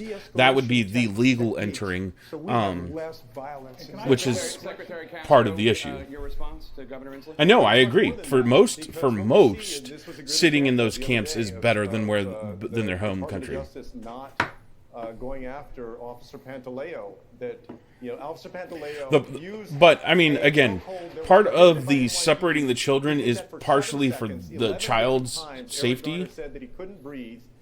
He knew what he was doing. No, I know. He was killing Eric Garner, and yet part of it is for the child's safety, to ensure their people that are saying that they're their parents are their parents, and part of it is just because there's not enough individual facilities to house full families. So it's safer to remove the children from all of the adults that are being held than to house a single family into an individual area. It's one of those issues. There's been such a huge influx of people coming across the border that there's no place to hold them safely, and it becomes a point where part of the problem down there as well is because there's so many people, they can't get the proper care that is needed for them while they're waiting to get their hearing. I'm not a fan of either side of it, but it's one of those things like, okay, then if you want to keep families together, you need to start building a gated city basically for all of these people that are waiting their trials.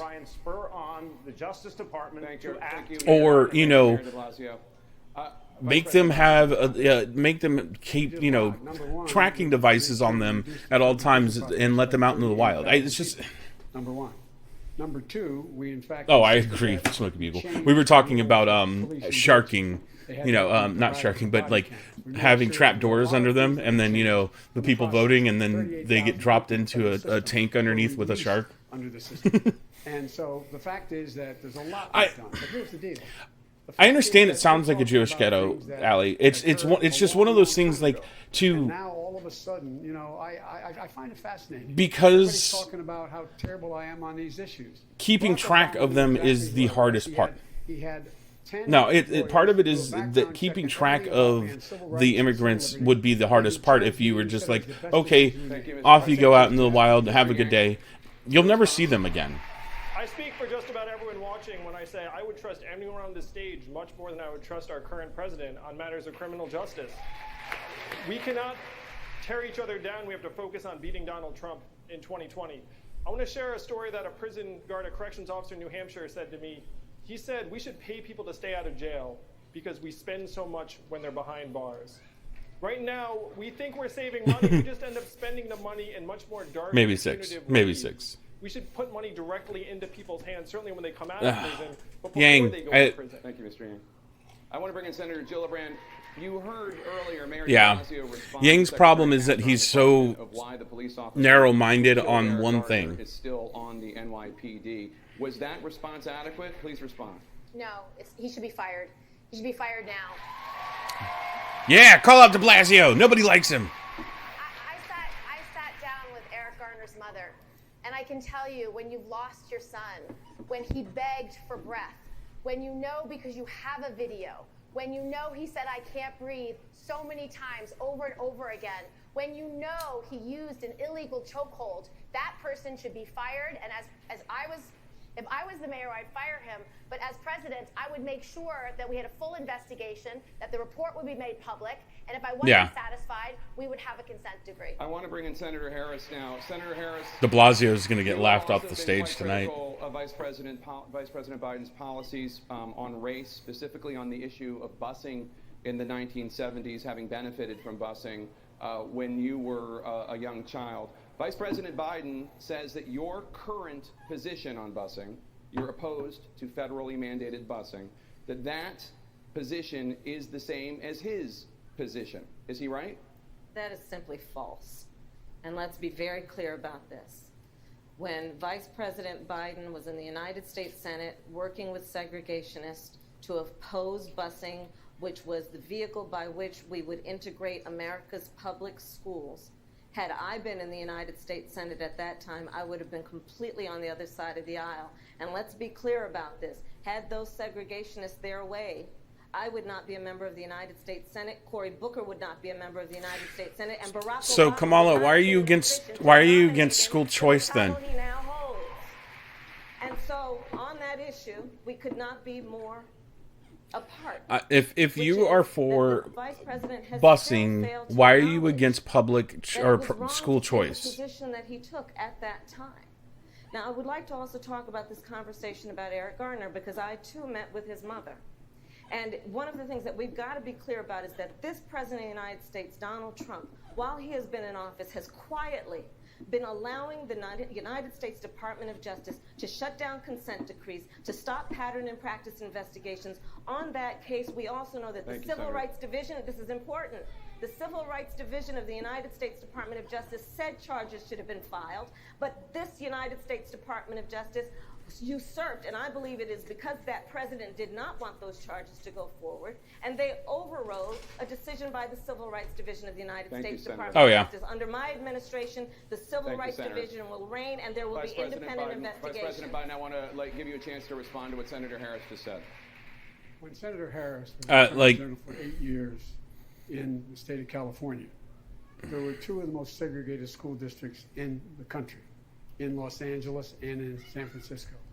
And she did not. Welcome back, Ducks. I didn't see a single solitary time she brought a case against them to desegregate them. Secondly, she also was in a situation where she had a police department when she was there that in fact was abusing people's rights.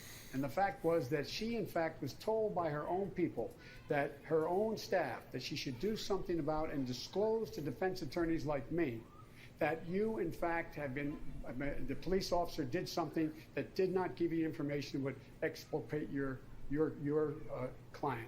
She didn't do that.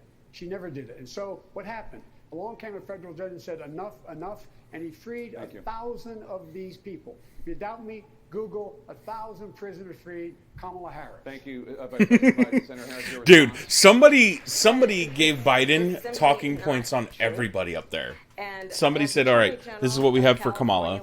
Throw it out. This is what we have for so-and-so. There you go.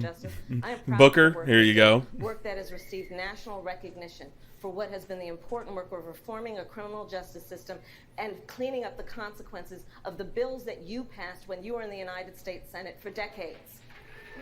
It was the work of creating one of the first in the nation initiatives around re-entering former offenders and getting them jobs in counseling. No, yeah. I did the work as Attorney General of putting body cameras on special agents in the state of California, and I'm proud of that work. I want to bring in Congresswoman Gabbard. Congresswoman Gabbard, you took issue with Senator Harris confronting Vice President Biden at the last debate. You called it a, quote, false accusation that Joe Biden is a racist. What's your response? I want to bring the conversation back to the broken criminal justice system that is disproportionately negatively impacting black and brown people all across this country today. Now, Senator Harris says she's proud of her record as a prosecutor and that she'll be a prosecutor president, but I'm deeply Oh, she concerned is about Life this Lozado. record.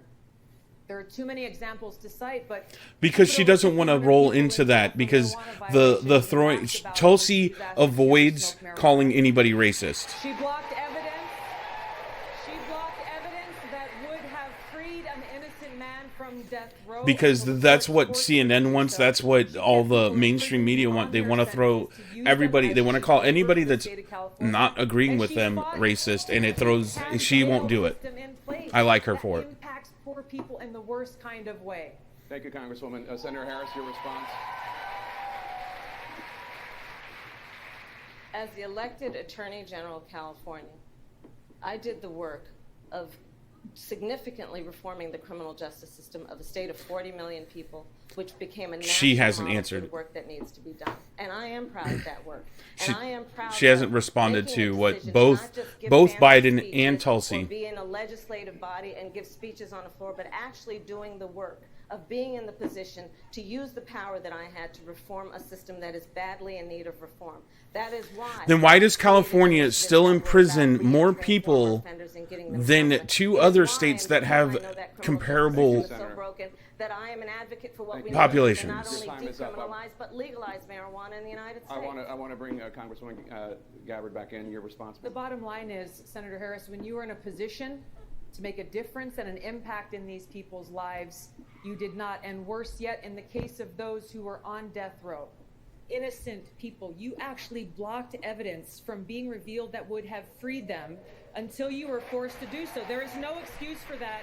And the people who suffered under your reign as prosecutor, you owe them an apology. Senator Harris.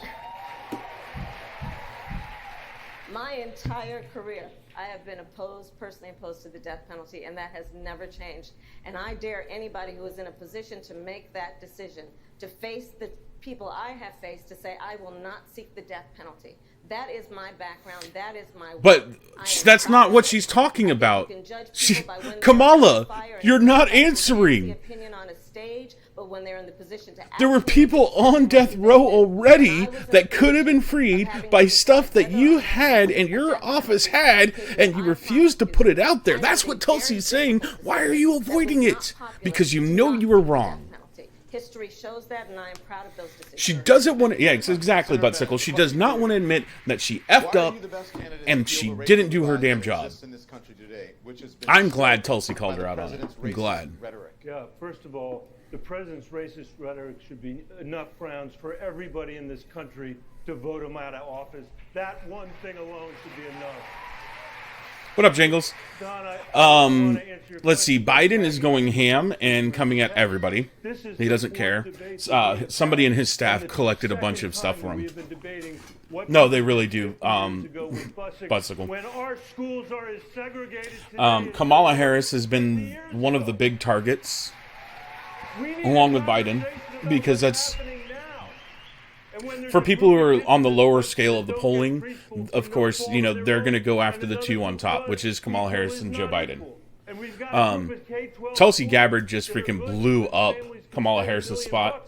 And you've got the Detroit public schools that are as segregated as they Andrew Yang is, I will give you free money, I will give you free money, I will give you money. And let me tell you something else, son.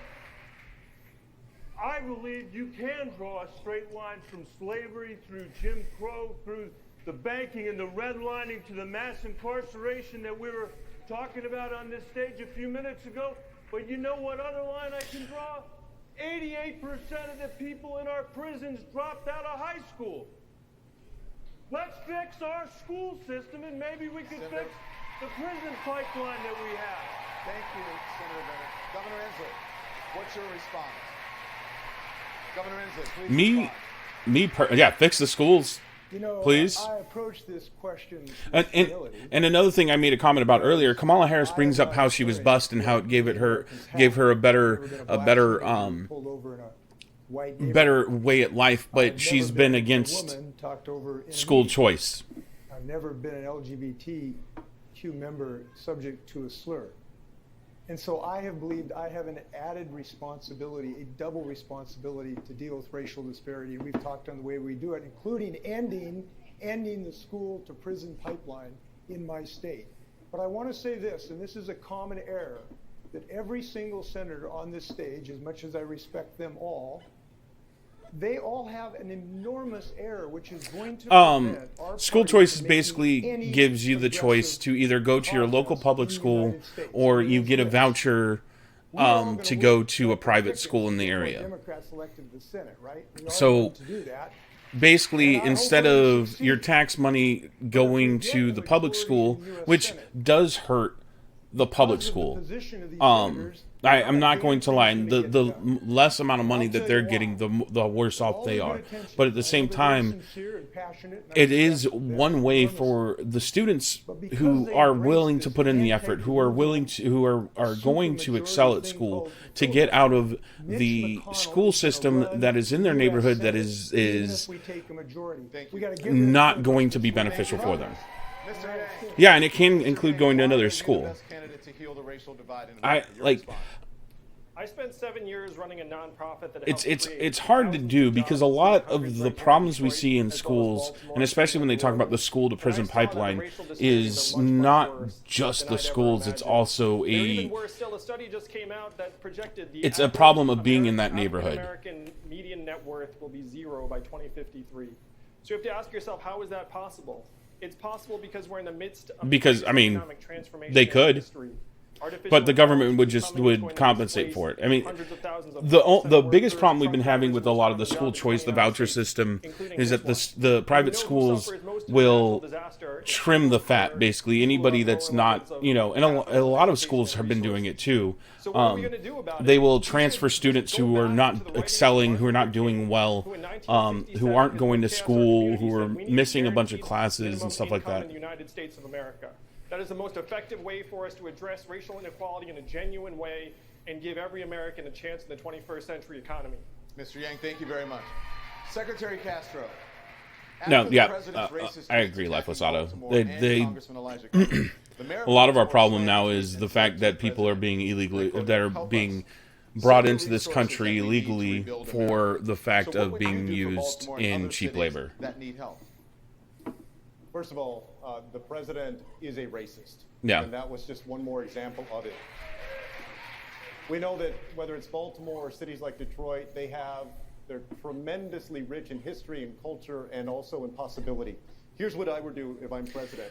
Are we still talking about his Baltimore comments? Freaking Bernie made the exact same comments 4 years ago. For 3- and 4-year-olds.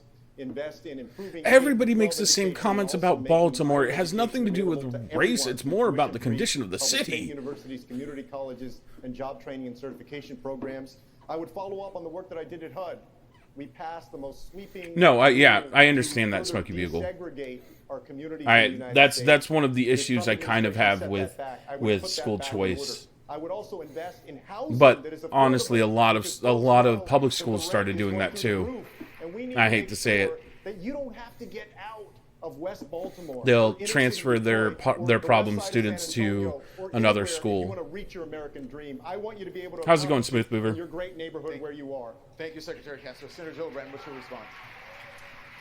So, I don't believe that it's the responsibility of Corey and Kamala to be the only voice that takes on these issues of institutional racism, systemic racism in our country.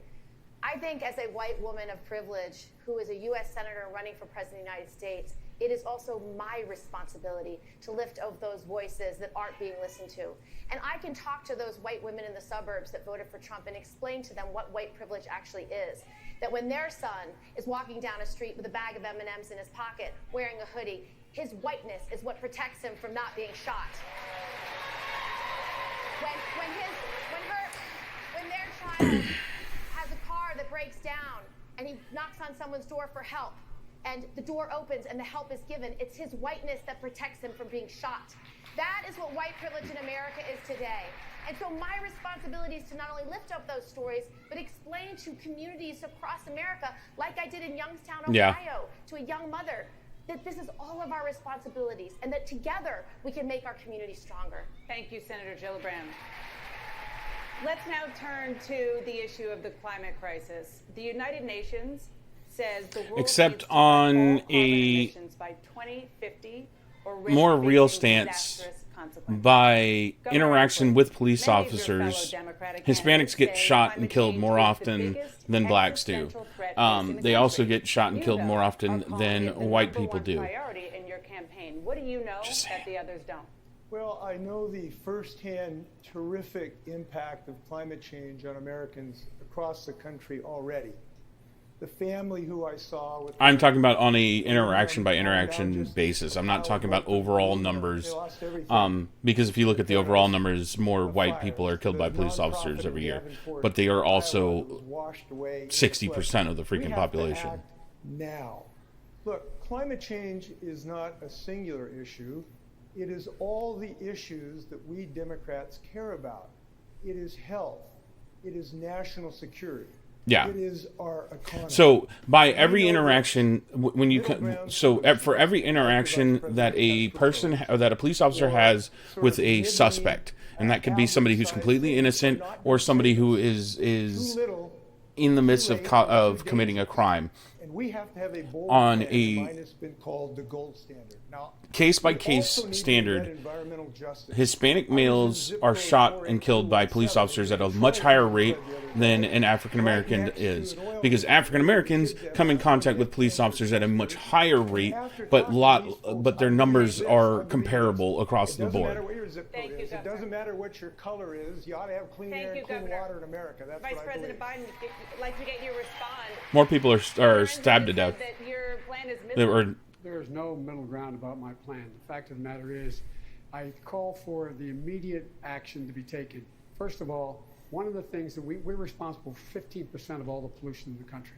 He's right about how it affects people, and it affects neighborhoods, particularly poor neighborhoods. But here's the deal.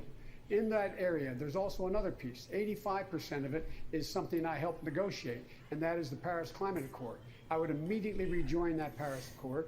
I would make sure. Except it holds nobody else to any, read the Paris Climate Accord. No, sorry, Biden, you already read it. The Paris Climate Accord holds nobody responsible for anything. China gets till 2050 to stop increasing. India gets till 2060 to stop increasing their amount of carbon. The important number in Vice President Biden's remarks just now was that the United States is only 15% of global emissions. We like to act as if we're 100%, but the truth is, even if we were to curb our emissions dramatically, the Earth is still going to get warmer. And we can see it around us this summer. The last 4 years have been the 4 warmest years in recorded history. This is going to be a tough truth, but we are too late. We are 10 years too late. We need to do everything. Man, I like we can Tulsi to Gabbard. start moving the climate in the right direction, but we also need to start moving our people to higher ground. And the best way to do that is to put By giving resources into your by giving everybody $1,000 a month. Challenged by the Vice President. Maybe you heard on this for a moment. Oh, you missed her, Jangles. She killed it earlier. Look, these deadlines are set by science. Mr. Vice President, your argument is not with me, it's with science. And unfortunately, your plan is just $12,000 a year. Science tells us we have to Butsicle. get off $1,000 a coal month. in 10 years. Your plan does not do that. We have to have off of fossil Look, fuels. it's not just because I think she's pretty. I think a lot of it has to do with the way that she interacts with people and the way she talks with people. I believe that That's why I like Andrew Yang. I like Andrew Yang because he doesn't get sucked into the whole call everybody racist, orange man bad. Him and Tulsi have really avoided doing it. But everybody else up there has hopped into it. Making sure that we have Yeah, and she's not ex-military. She's still in the National Guard, Jingles. She's a major in the National Guard in Hawaii. We will double offshore wind. We will end any subsidies for coal or any other fossil fuel. But we have to also engage the world while we're doing it. We have to walk and chew gum at the same time. No, Otto, then that's what Yang was saying. Yang was saying that America is responsible for 15% of all the emissions. No, So we can't control what China is doing, what India is doing, what a lot of the other countries, Mexico is doing. We can't. We cannot work it out. We cannot work this out. The time is up. Our house is on fire. We have to stop using coal in 10 years. And we need a president to do it or it won't get done. Get off coal. Save this country and the planet. That's what I'm for. Senator Harris, your response? I mean, I have to agree with Governor Inslee, and I'm going to just paraphrase one of your great sayings, Governor, which is we currently have a president in the White House who obviously does not understand the science. He's been pushing science fiction instead of science fact. The guy thinks that wind turbines cause cancer, but what in fact they cause is jobs.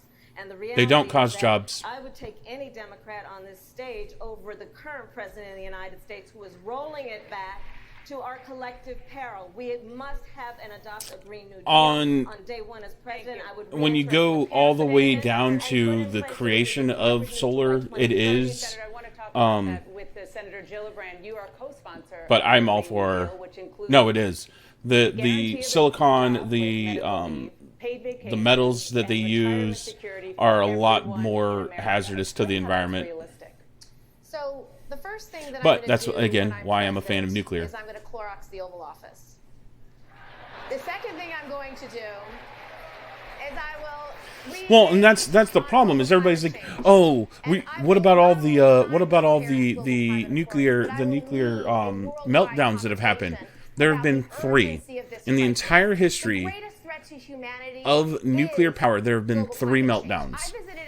One, Chernobyl, which Russia was using really low-grade concrete.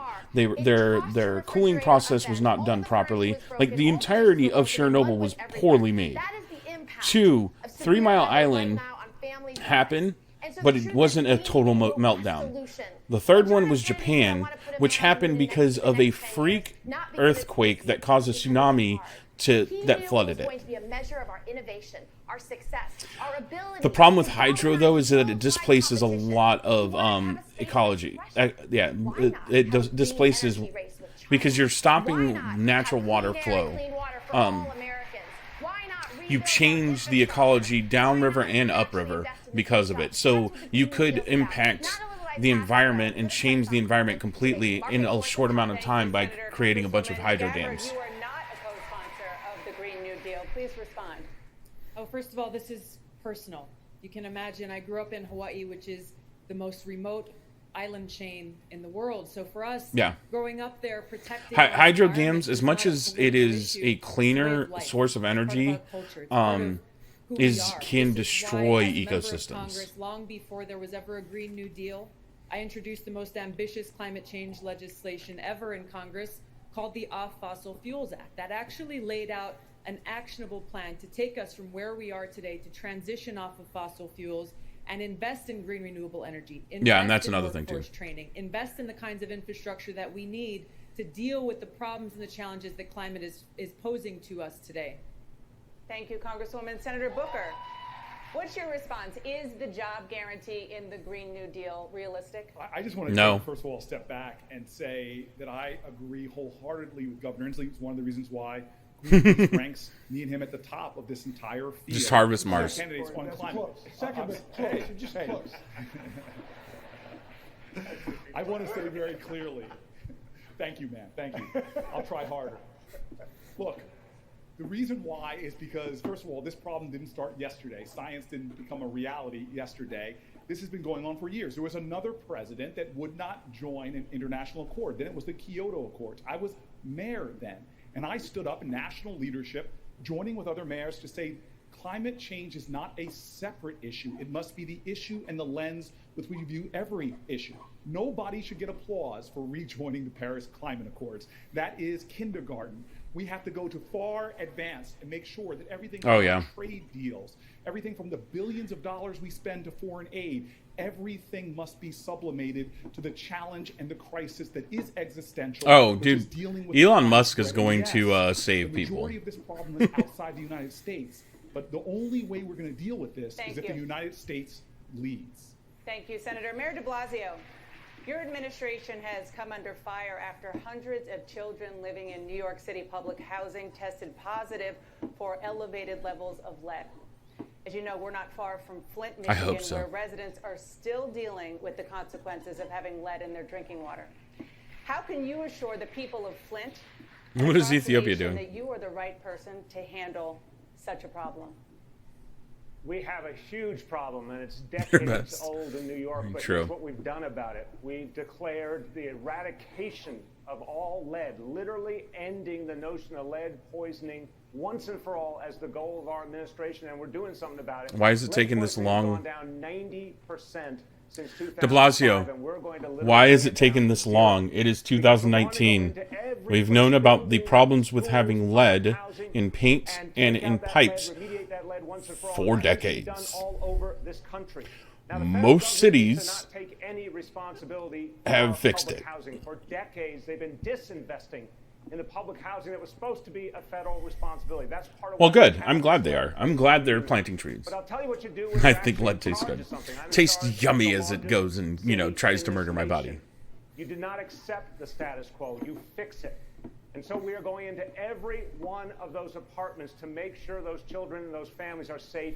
And then we are going to eradicate that lead once and for all. Why There is should it be a taking federal you so mandate to do the same for Flint, for Detroit, for every place in this Probably country. Mimi. Thank you, It Mr. can Mayor. be done. Thank you, Mr. Mayor. Secretary Castro, why are you the right candidate to solve this problem? Please respond. Well, because people don't have to wonder what I would do. I've actually done it.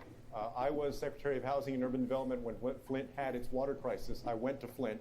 We did what we could to help folks get water filters, and then we didn't stop there. We improved the standard of how we deal with elevated blood lead levels in children. A lot of Americans don't know that this is still a major problem out there. I was back in Flint about 6 weeks ago, and I released a plan to invest $50 billion so that we remove lead as a major public health threat. We need to do it, we can do it, and I will do it. Thank you, Secretary Castro. What is keeping these cities from doing this, though? That's my question. Is why are all these cities falling so far behind in removing lead from their water pipes, let alone their around paints? the country about the best way the Democrats can win back Michigan. Vice President Biden, last night on this stage, Senator Elizabeth Warren said, quote, That's what I'm saying, "We're not Mimi. going to solve the urgent This is problems something we that, like, face this is. with small I ideas understand it's and very spineless expensive, ones. Smokey We're Bugle, going to solve but them by being the these Democratic are Party, big, cities structural that have been known that this is an issue for worry that decades. your proposals are not ambitious Meanwhile, enough to other cities energize don't have the this progressive problem. wing of your Why? party, which Why you is will this a need problem in to beat those cities? I understand New York. New York is old as shit. I was asked to manage an $87 billion plan. I understand New York's problem. Flint's not as old as New York, but it's still, it's like, why? What has kept some states and some cities able to keep up with it and adjust and make this change, while other cities are falling way behind? Obviously, New York is still having problems. Flint is still having problems. It's most likely corruption, Jingles. Number three. It's most likely corruption. I hate to say it. The mayor of Detroit can tell you, by the President of the United States to help Detroit get out of bankruptcy and get back on its feet. I spent the better part of 2 years out here working to make sure that it did exactly that. We invested. You should have in the let city, it fail, Biden. transportation, only I 20% hate to of say it. The point is, we've made significant investments in this state. I expect in this city. I suspect that's why the mayor endorsed me. I hate to say, but we should have let those auto industries fail. To the people of Michigan, I know exactly how I beat What's up, President Veter? Trump. I've already done it. I took a bus tour to talk about Trump's broken promises here in Michigan. He promised no bad trade deals. Not only did he not have bad trade deals, he started a trade war with China, and he just signed on to another bad trade agreement. And U.S. Steel is making a ton of money. Companies in Mexico. I took the bus to Michigan, to Ohio, and to Pennsylvania, telling people that he has broken his promises to them. I lifted up their voices, I listened to their concerns, and I offered real solutions. And I've done How this about the before. people in My Detroit first start Trump's making district cars I that are ran actually was a worth buying? 2-1 Republican district. I won it twice, and I haven't lost an election since. So I can bring people together in red, purple, and blue areas. But more than that, Stop making cars that are substandard to the Japanese and the German cars. German cars, mind you, that are made in Brazil. Is more important to them That are than having better a nominee than the who American agrees with cars. them on major issues. And right now, according to polls, they say the candidate who has the best chance of doing Weird. that, of beating President Trump, is Vice President Biden. Why are they wrong? Hey, look, I loved my Volkswagen TDI. I got 30 miles per gallon on a 2005 or conservatives as well as Democrats yeah, and progressives. I 2010 believe I'm the candidate best suited to beat Donald TDI. Trump. And I don't as care for what how the to win in emissions were. Michigan and Ohio and I got good gas Pennsylvania, mileage. The problem is that so many people feel like the economy has left them behind. What we have to do is we have to say, look, there's record high GDP and stock market prices. You know what else are at record highs? Suicides, drug overdoses, depression, anxiety. It's gotten so bad that American life expectancy has declined for the last 3 years. And I like to talk about my wife who's at home with our 2 boys right now, one of whom is autistic. What does her work count at in today's economy? 0, and we know that's the opposite of the truth. We know that her work is among the most challenging and vital. The way we win this election is we redefine economic progress to include all the things that matter to the people in Michigan and all of us, like our own health, our well-being, our mental health, our clean air and clean water, how our kids are doing. If we change the measurements for the 21st century economy to revolve around our own well-being, then we will win this election. Congresswoman Gabbard, your response?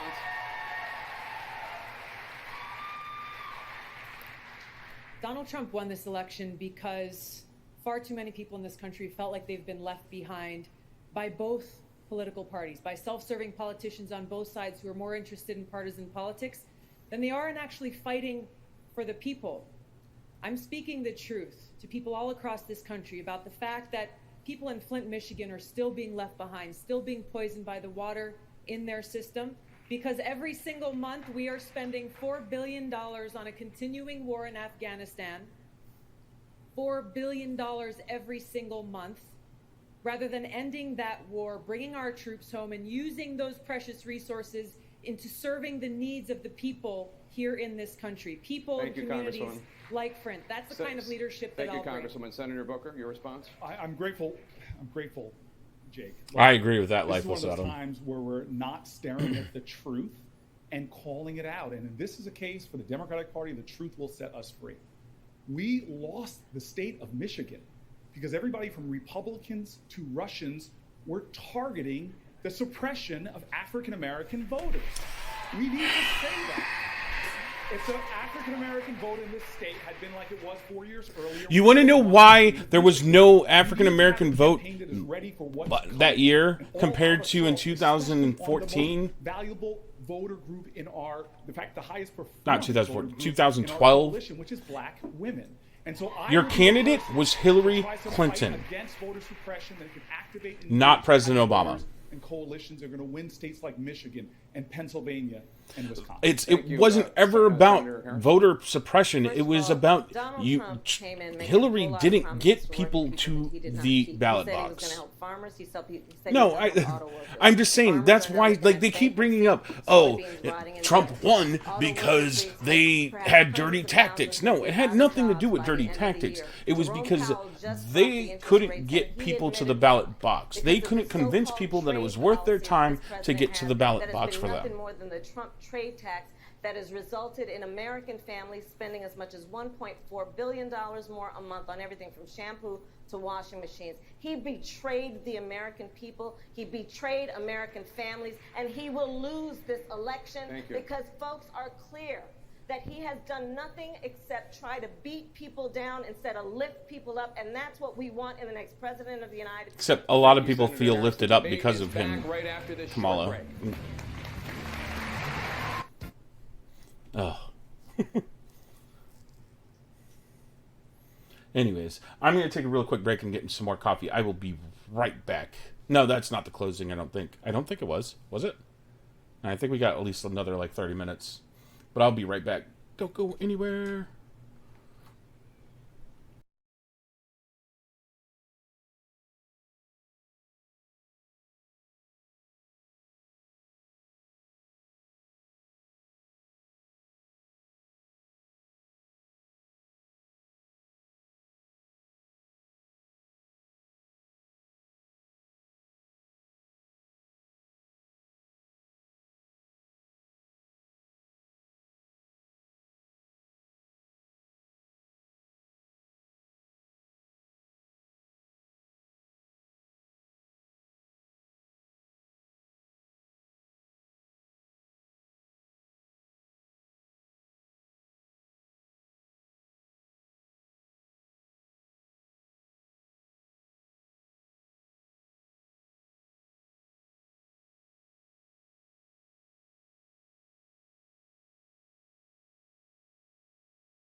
debate.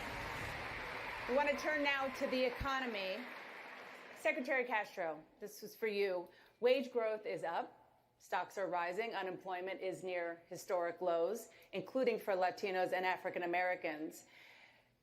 You have all outlined plans, but you in particular, that could end up raising taxes. How can you guarantee that won't hurt the economy? Well, first of all, there are a lot of Americans right now that are hurting. Just go and ask the folks that just received notice that they're going to get laid off by General Motors, or ask the many folks who are sleeping on the streets in big cities and small towns across the United States, or ask fast food workers that I joined a couple of weeks ago that are working for minimum wage and can't provide for their families or pay the rent. So the idea that America is doing just fine is wrong. Not only that, this president always likes to take credit, like he did this. We've now had about 105 straight months of positive job growth, the longest streak in American history. Over 80 months of that was due to President Barack Obama. Thank you, Barack Obama. Thank you, Barack Obama. So, I believe that we need to invest in what will ensure that Americans can prosper in the years to come, making sure they have the knowledge and skills to compete in the 21st century economy, ensuring that they can afford the rent where they live, and that they have health care so that they don't have to worry about going homeless because they can't afford a medical procedure. Thank you, Secretary Castro. I want to turn now to a question about trade, and for Congresswoman Gabbard. Many saw the Trans-Pacific Partnership issue as something that would be a critical tool to deal with the rise of China. You were against it. How would you ensure that the United States is able to remain competitive against China on the world stage? By pushing for fair trade, not trade deals that give away the sovereignty of the American people and our country, that give away American jobs, and that threaten our environment. These are the three main issues with that massive trade deal, the Trans-Pacific Partnership. I think the central one was the fact that it gave away our sovereignty to a panel of international corporations whose rulings would supersede any domestic law that we would pass, either a federal law or a state or a local law. This is extremely dangerous and goes against the very values that we have as a country. What to speak of the fact that it would have a negative impact on domestic jobs and that it lacked clear protections for our environment. These are the things that we have to keep at the forefront as we look to enact fair trade deals with other countries to make sure that we continue to be a thriving part of our global economy. So to be clear, Congresswoman, would you keep President Trump's tariffs on China in place? I would not, because the approach that President Trump has taken has been extremely volatile without any clear strategic plan, and it has a ravaging and devastating effect on our domestic manufacturers, on our farmers who are already struggling and now failing to see the light of day because of He's saying because I'm not here talking.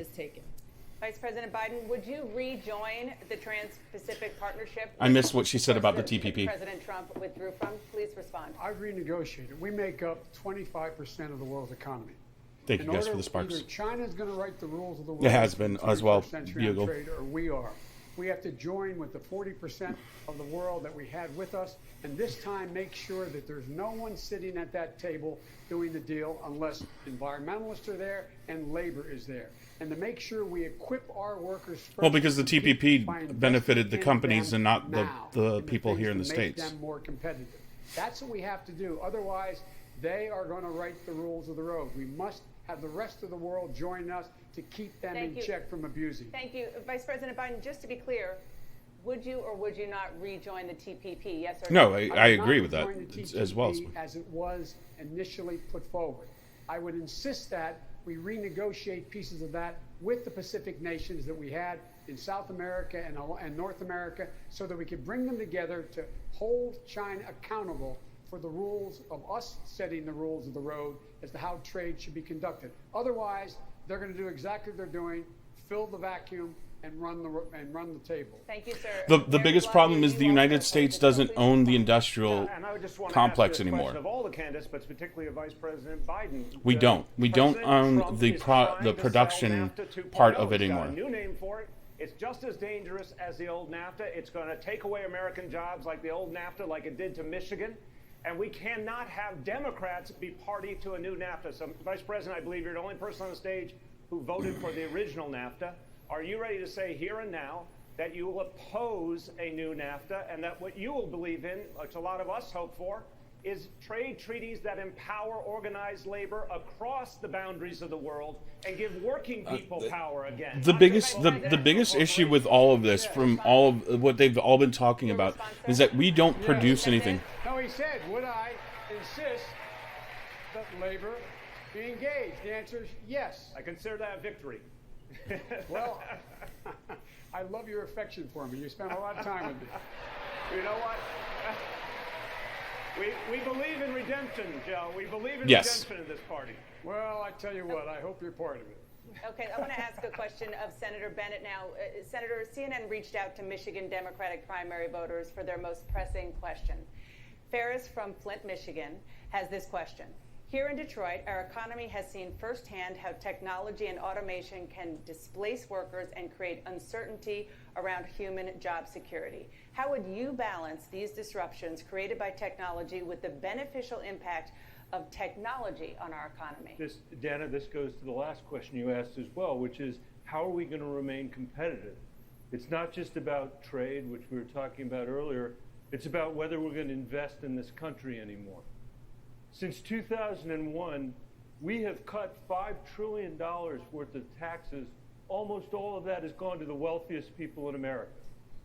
We have made the Because they income control inequality most of the worse, money. not better, through the When you policies have more of the money, you get more benefits. $5.6 When you trillion don't have more in the money, Middle East. you don't get more That's benefit from a over tax $13 cut. billion When you're making more money, the tax cut seems bigger because it's the same percent, but it's a larger amount of money. We might as well It's how just percentages let that money work. expire. We've got to stop doing that. And we need to invest in America again. For the money that we spent that I just described, we could have fixed every road and bridge in this country. We could have fixed every airport that needs to be fixed. We could have fixed not just Flint, but every water system in this country.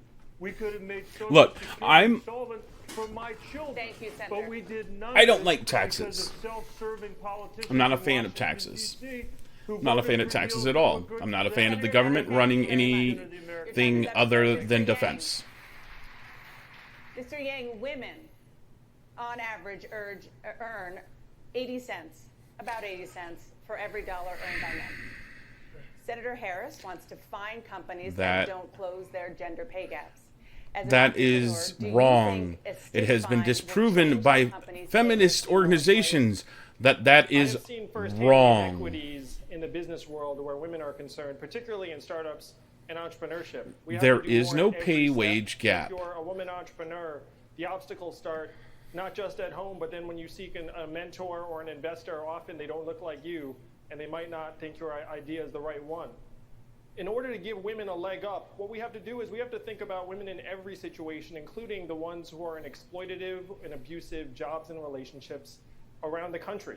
I'm talking about the waitress who's getting harassed by her boss at the diner, who might have a business idea, but right now is stuck where she is. Here comes the What we have $1,000 to a month. do is we have to give women the economic freedom to be able to improve their own situations and start businesses. And the best way to do this is by putting a dividend of $1,000 a month into their hands. It would be a game changer for women around I need the an country alcoholic because beverage. we know that women do more of the unrecognized and uncompensated work in our society. It will not I know. change unless we I know, change Bugle. it. And I say that's just what we do. Senator Harris, your response. I think that's support of my proposal, which is this. Since 1963, when we passed the Equal Pay Act, we have been talking about the fact women are not paid equally for equal work.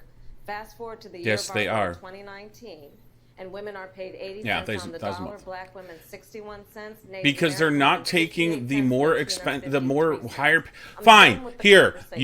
you want to So, fix yes, the pay wage I am gap. proposing Hire more women. Make women go and work on the oil platforms out in the freaking Gulf. Make them start welding. Make them start doing high-rise creation. You want to find a way to close the gap. Force these women into jobs that are high-paying jobs because they're high risk. Make more women doctors. Make more women lawyers. Make them go and force them into these jobs. That will close the gap. This 80 cents per dollar bullshit. Conversation about whether we value women and whether we want to make sure women have every opportunity. Their statistics are based off of everybody in the world, everybody in the country's pay. Everybody in the country. So that includes your oil rig workers who make lots of money. That includes doctors that make lots of money and lawyers that make lots of money. And then it also includes your teachers. It also includes your daycare workers. It also includes your fast food restaurant workers. So when you take all of that and you look at where the women are in those fields, women have a tendency of taking jobs that are less paid. So under Vice President Biden's analysis, the men are taking the higher risk, higher paying jobs because they are higher risk and higher paying. Quality, affordable daycare. I just want to know what he meant when he said that. I'm all for increasing the amount of women in STEM fields. I'm all for increasing the amount of women lawyers, increasing the amount of women doctors. I'm all for that. I wanted the child care to go to people making less than the problem is there are facts that they keep using and they keep spewing out, and they've spewed out for the past 12 years is incorrect data. By myself, I have some idea what it costs. I support making sure that every single as if you look at it job by job, a woman teacher makes maybe a cent to half a cent less than a male teacher. Back to work, increase the GDP by almost a female lawyer at the same firm with the exact same amount of time spent working along with the same amount of education is going to make the same amount unless the man or woman have negotiated their contracts differently. It's resulting in, quote, the deterioration of family. And that we are avoiding, these are quotes, it was the title of the op-ed. And that just I agree it depends, Mimi, and part of it, honestly, part of it is because males are more likely to negotiate a higher contract. They're more likely to negotiate for a higher salary. Most women have to work to provide for their kids. Many women this is other scientific data that has been put out there, but everybody ignores. They are. In the very beginning, my deceased wife worked, but we had children. My present wife has worked all the way through. That's why when my sister has gone into be a dental assistant, and she was looking at, they asked her to move from one branch to another branch, and I told her to go in there and say, okay, if you're making me move, I want an increase in my pay, and I want a stipend. I want to increase my pay by 15%. And I told her, I was like, don't settle for anything less than 10%. I was like, go in there and demand 15%. Because she was willing just to move over without trying to do anything. Mr. Vice President, I respect you deeply. I respect you deeply. But those words are very specific. You said women working outside the home would lead to the deterioration of family. My grandmother worked outside the home. So my mother worked outside the home. And thank you, Senator Gillibrand. So, well, he has I want to bring Senator Harris either into he this no longer believes it. I mean, I just think he needs to. I never believed it. Thank you, Senator Harris. Please respond. Well, listen, I mean, talk about now running for president and you change your position. On the Hyde Amendment, Vice President, where you made a decision for years to withhold resources to poor women to have access to reproductive health care, and including women who were the victims of rape and incest. Do you now say that you have evolved and you regret that? Because you've only, since you've been running for president this time, said that you in some way would take that back, or you didn't agree with the decision that you made over many, yeah, she has years. Jingles. And this directly impacted so many women in our country. And I personally prosecuted rape cases and child molestation cases. And the experience that those women have, those children have, and that they would then be denied the resources, Let the Vice President respond, I think is unacceptable. The fact is that the Senator knows that's not my position. Everybody on the stage is... No, I agree with that too, Bugle. And the Senator House has voted for the Hyde Amendment at some point. The Hyde Amendment in the past was available because there was other access for those kinds of services provided privately. But once I wrote the legislation making sure that every single woman would in fact have an opportunity to have health care paid for by the federal government, everyone, that could no longer stand. I support a woman's right to choose. I support Oh, it's we're a talking about abortion now. constitutional right. I've supported it. I will continue to support it. And I will, in fact, move as president to see to that the Congress legislates that that is the law Thank as you. well. Well, Thank why you, did Mr. it Vice take you President. so Governor long Inslee, to your change response? your position on the Hyde Amendment? Why did it take so long until you were running for president to change your position on the Hyde Amendment? Because there was not full federal funding for all reproductive services prior to this point. Okay. Thank you. Governor Inslee, your response? I would suggest that we need to broaden our discussion. I would suggest we need to think about a bigger scandal in America, which is that in professions and careers where women have been more than the majority, they have been almost always underpaid. And that is why this year I'm proud to be the governor who won the largest pay increase for our educators in the United States. And I believe that that is long, long overdue. I think it is true for nursing staff as well, and I'm glad that we've now passed new measures. And I'm glad that we've increased our union membership. Well, you've had to because you've also increased the minimum wage in your state to $15 an hour, and your nurses and educators felt like their 4-year degree was wasted. First year in office. Well, first of all, I want to say very clearly that Sorry. I will not do foreign policy like tweet, as Donald Trump seems to do all the time. A guy that literally tweets out that we're pulling our troops out before his generals even know about it is creating a dangerous situation for our troops in places like Afghanistan. And so I will bring our troops home, and I will bring them home as quickly as possible. But I will not set during a campaign an artificial deadline. I will make sure we do it expeditiously, we do it safely, to not create a vacuum that's ultimately going to destabilize the Middle East. Oh, like y'all demanded for Iraq. Environment for terrorism and for extremism to threaten our nation. Congresswoman Gabbard, you're the only Sorry. veteran on the stage. Please respond. This is real in a way that's very difficult to convey in words. I was deployed to Iraq in 2005 during the height of the war, where I served in a field medical unit where every single day I saw the high cost of war. Just this past week, 2 more of our soldiers were killed in Afghanistan. My cousin is deployed to Afghanistan right now. Nearly 300 of our Hawaii National Guard soldiers are deployed to Afghanistan. 14,000 service members are deployed there. This is not about arbitrary deadlines. This is about leadership. The leadership I will bring to do the right thing, to bring our troops home within the first Tulsi year in Pete office, and because they shouldn't have been there this long. For too I'm long, not- we've I had don't know. I'm leaders gonna look who it up. have been arbitrating foreign policy from ivory towers in Washington without any idea about the cost and the consequence, the toll that it takes on our service members, on their I knew families. Pete and Tulsi were. Have to do the right thing, end these wasteful regime change wars, and bring our Thank troops you. home. Thank you, Congresswoman. Mr. Yang, Iran has now breached the terms of the 2015 nuclear deal after President Trump withdrew the U.S. from the deal. And that puts Iran closer to building a nuclear weapon, the ability to do so at the very least. You've said if Iran violates the agreement, the U.S. would need to No, respond, definitely quote, not Bernie. very strongly. So how would a President Yang respond right now? I would move to de-escalate tensions in Iran because they're responding to the fact that we pulled out of this agreement. And it wasn't just us and Iran. There were many other world powers that were part of that multilateral agreement. We'd have to try and re-enter that agreement, renegotiate the timelines, because the timelines now don't make as much sense. But I've signed a pledge to end the forever wars.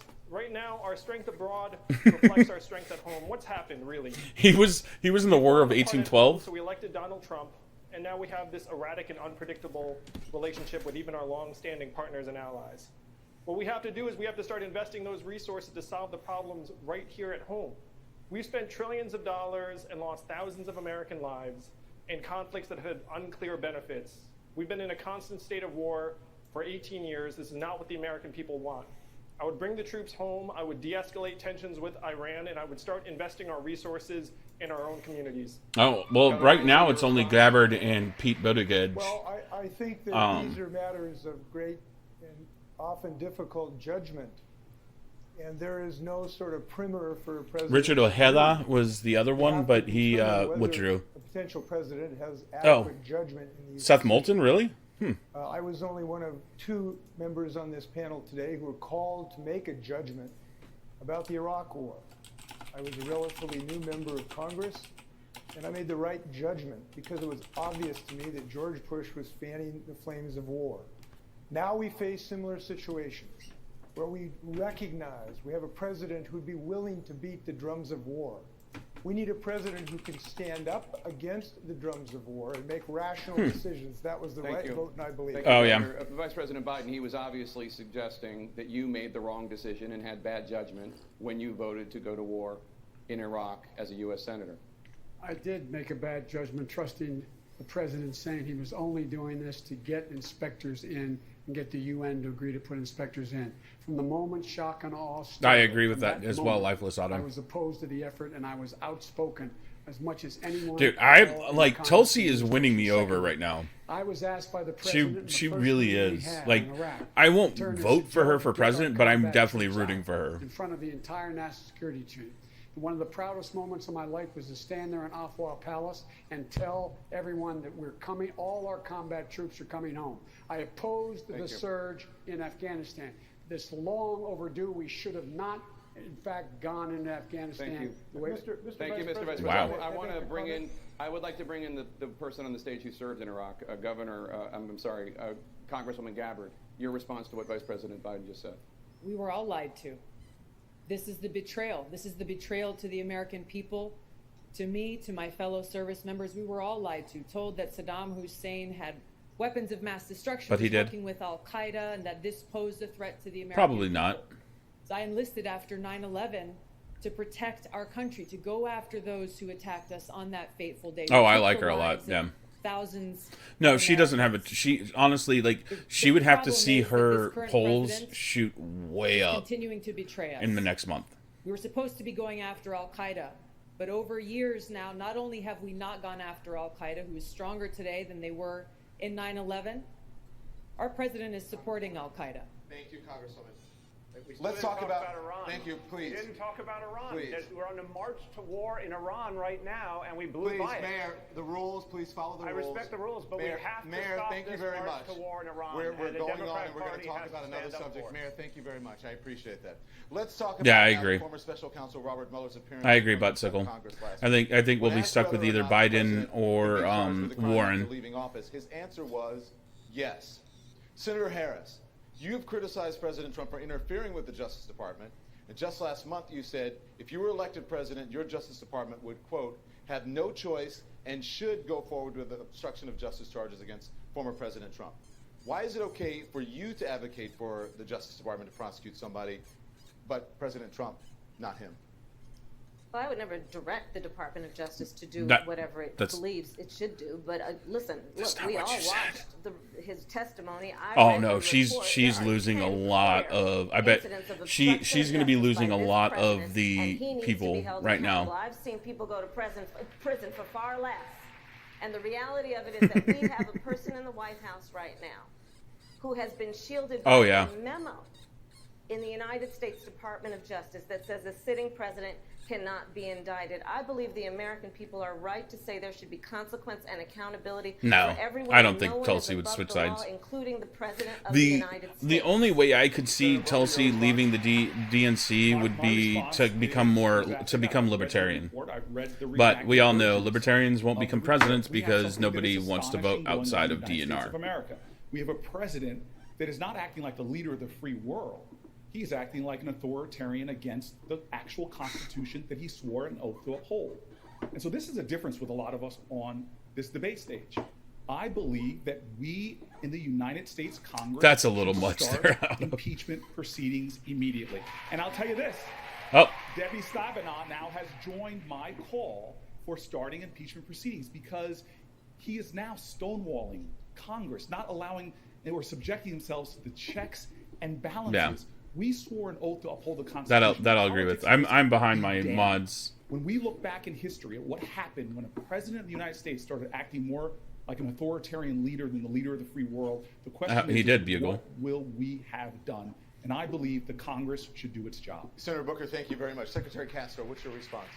Well, I agree. I was the first of the candidates to call on Congress to begin impeachment proceedings. There are 10 different instances that Robert Mueller has pointed out where this president either obstructed justice or attempted to obstruct justice. And I believe that they should go forward with impeachment proceedings. As to the question of what my Department of Justice would do, I agree with those who say... And you'll get the exact same result that an attorney general the Republicans got when they tried to impeach Clinton. However, I believe that the evidence is plain. No, you don't have to leave, Otto. Just be respectful.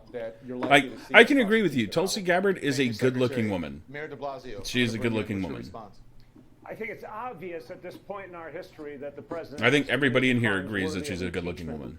But I want to caution my fellow Democrats, while we move in every way we can for impeachment, we have to remember at the same time, the American people are out there looking for us to do something for them in their lives. And what they see when they turn on the TV or go online is just talk about impeachment. We need more talk about working people and their lives. For example, can somebody ban Bugle now? I'm sorry. I ask people on this I'm just stage kidding. this question. Just kidding. Are we ready to make sure that the wealthy pay their fair share in taxes? That's something every American wants to know about. That's something they want answers to right now.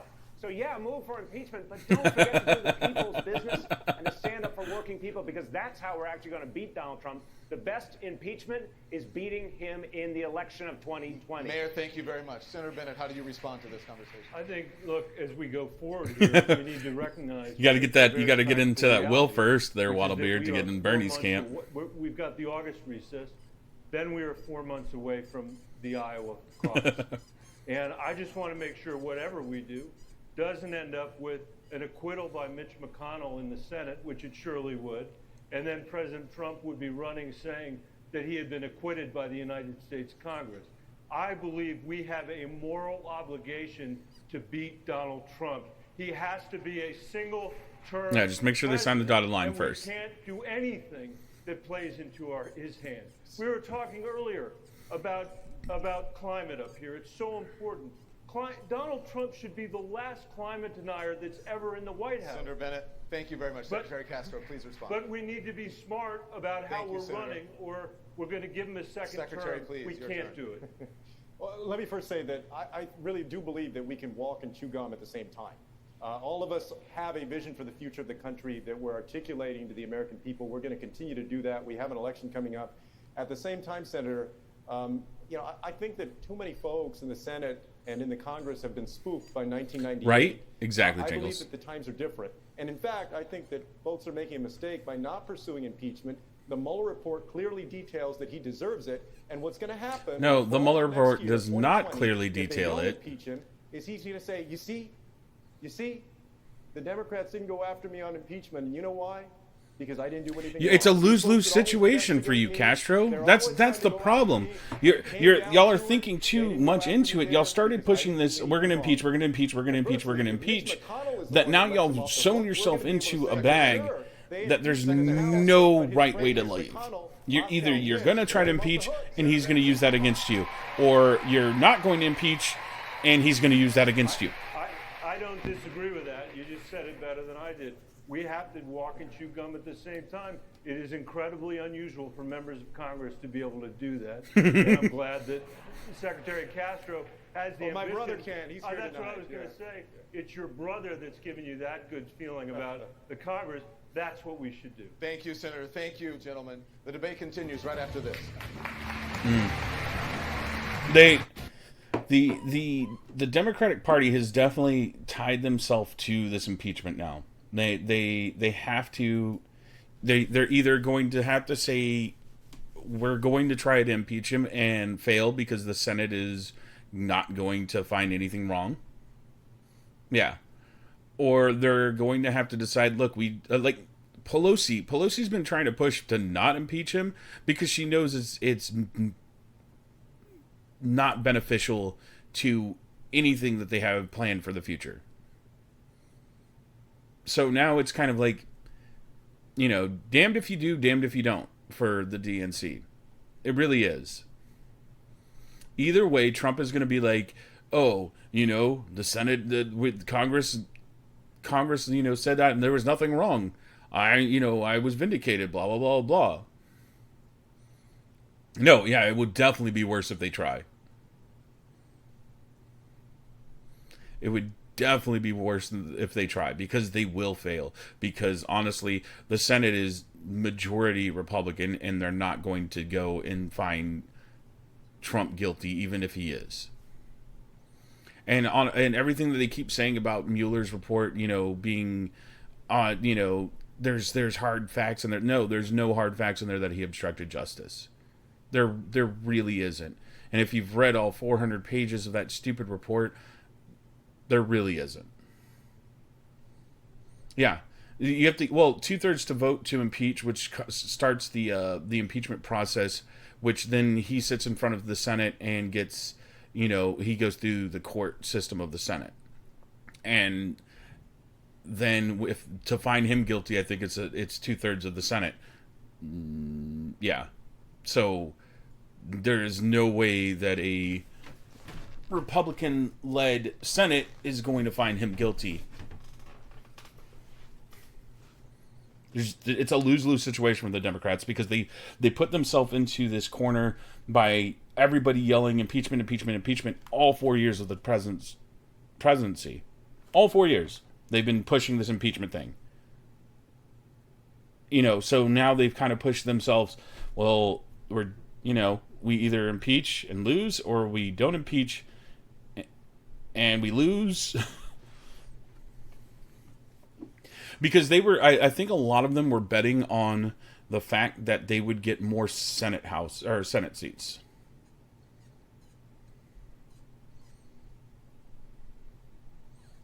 Yeah, exactly. Ooh, who do I think is having a bad night? Harris. Harris is probably having the worst night right now. Inslee's up there with her. No, Harris and de Blasio. Nobody likes de Blasio. Nobody does. The Democrats don't like de Blasio. His constituents don't like him. Nobody likes de Blasio. Yeah. No, I agree with that too. I think they won't do anything because they don't want to be in his line of sight. It's but at the same time, it's like they're damned if they do and damned if they don't. They were really betting on the fact that they would be controlling the Senate at this point of his presidency, and they're not.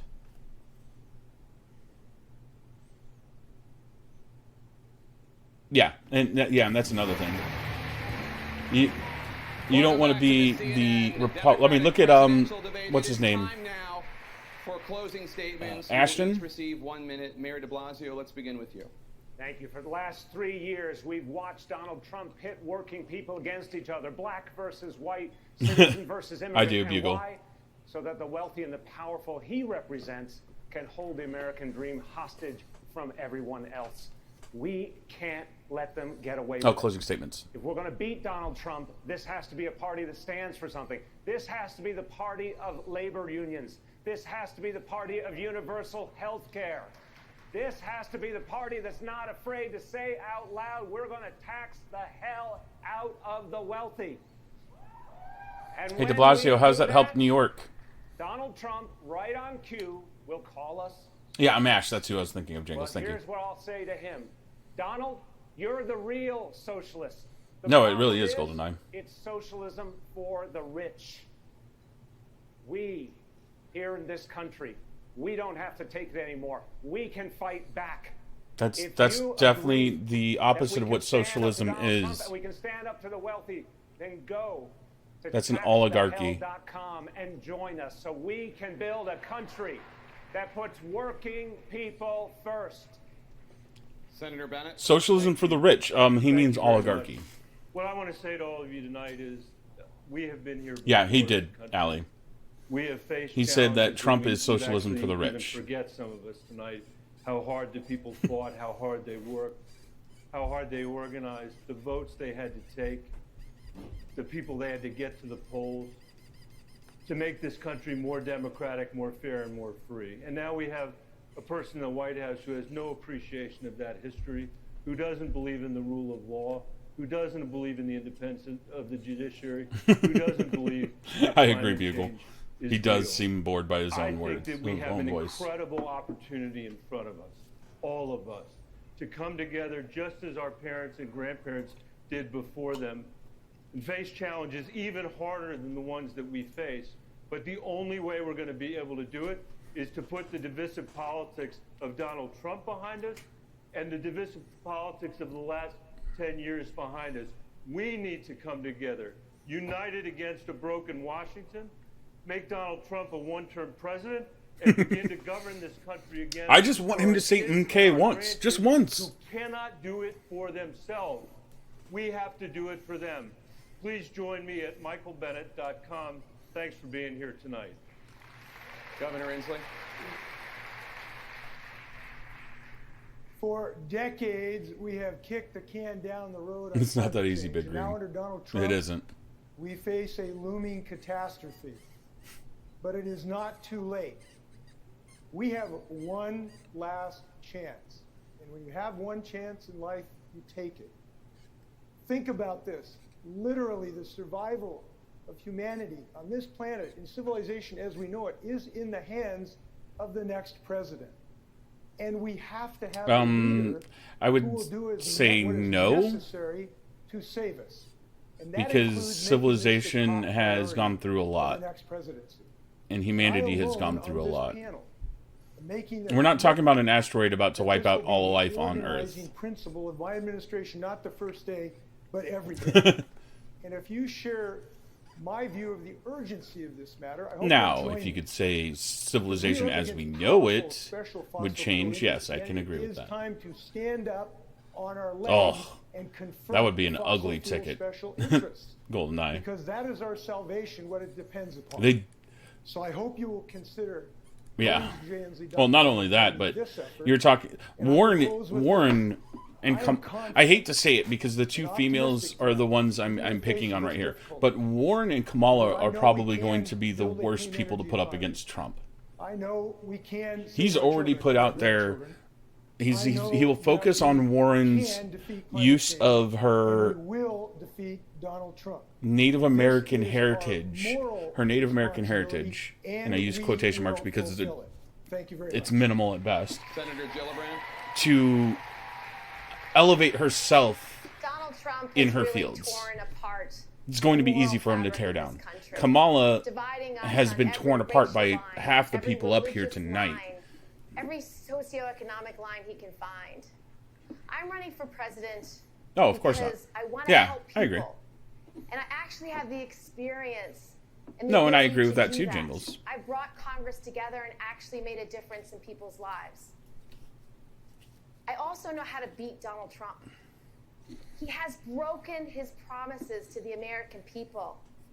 I've taken this fight directly to his backyard Except in Michigan he's and Ohio and in Pennsylvania. one of the he's and the I'll first go to he's going to all be the the first places in the president country. if he can get the wall I built will to fight for do your everything he family. said he was going to Doesn't matter do who you in are. his It doesn't matter run. where you live. It doesn't matter who you love, because that's my responsibility. And I've done this before. I started out in a 2-to-1 Republican district. I won it twice. I've never lost an election since. And I not only bring people together electorally, but also legislatively. Thank you I for the get stickers. things done. So we need a president who's not afraid of the big challenges, of the big fights. There is no false choice. We don't need a liberal or progressive with big ideas, or we don't need a moderate who can win back Trump-Obama voters. You need someone who can do both, and that's who I am. Please go to KirstenGillibrand.com so I can make the next debate stage. Congresswoman Gabbard. Know when to fold you. them. Donald Trump and warmongering politicians in Washington have failed us. They continue to escalate tensions with other nuclear-armed countries like Russia and China and North Korea, starting a new Cold War, pushing us closer and closer to the brink of nuclear catastrophe. Now, as we stand here tonight, there are he's thousands joking, of nuclear Butsicle. missiles pointed at us. And if Because they've we all were to been get an giving their attack right here websites. tonight, we would have 30 minutes before we were hit. And you would receive an alert like the one we received in Hawaii last year that would say, incoming missile, seek immediate shelter. This is not a drill.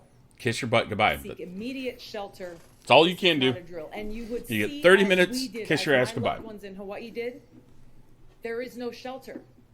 This is the warmongers' hoax. There is no shelter. If It's all a lie. As president, I will end this insanity because it doesn't have to be this way.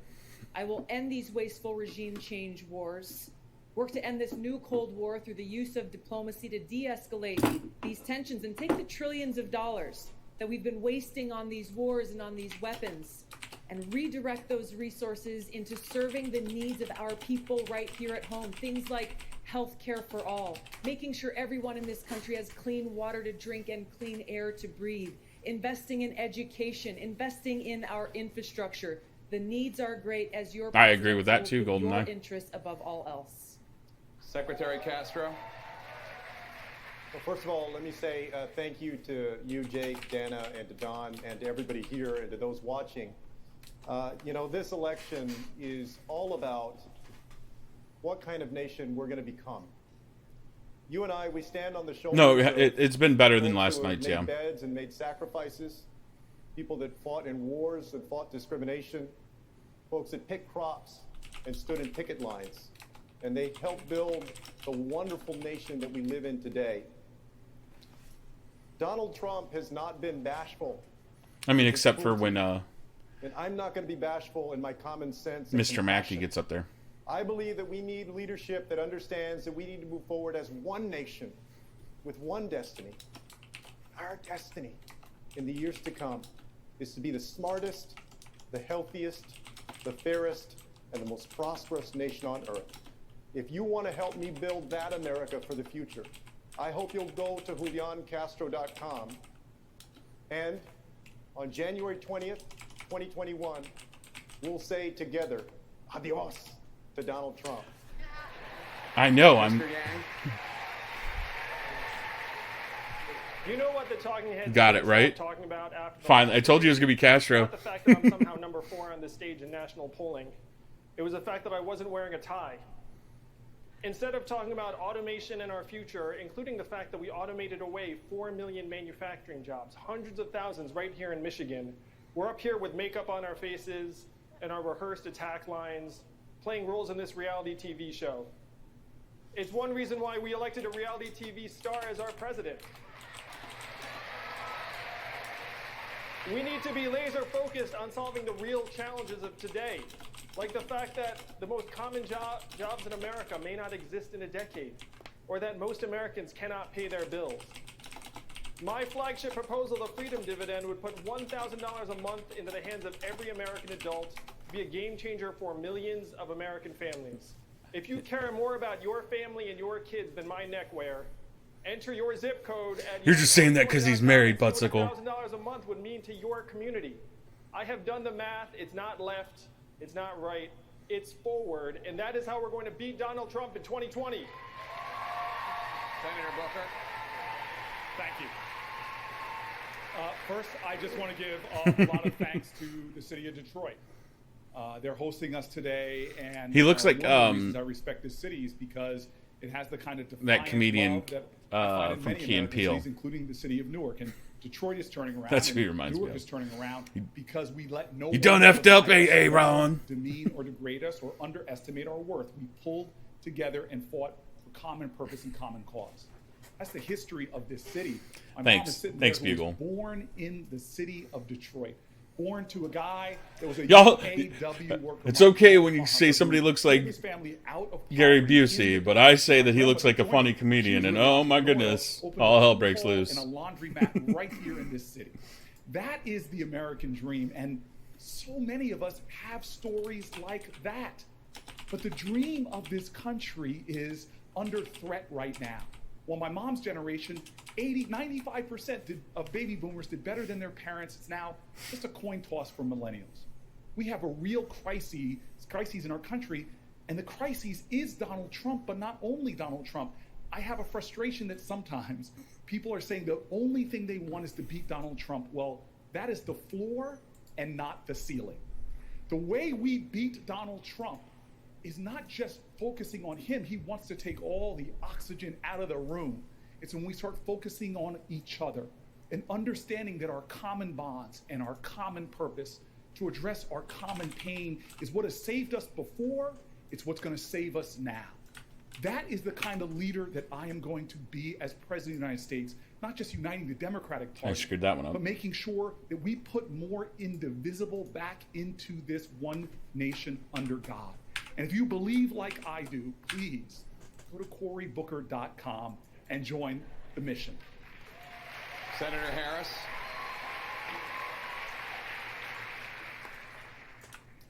So in my background as Attorney General of California, I took on the big banks who preyed on the homeowners, many of whom lost their homes. Tell me Booker doesn't look like him. I've taken on the for-profit colleges who preyed on students, put them out of business.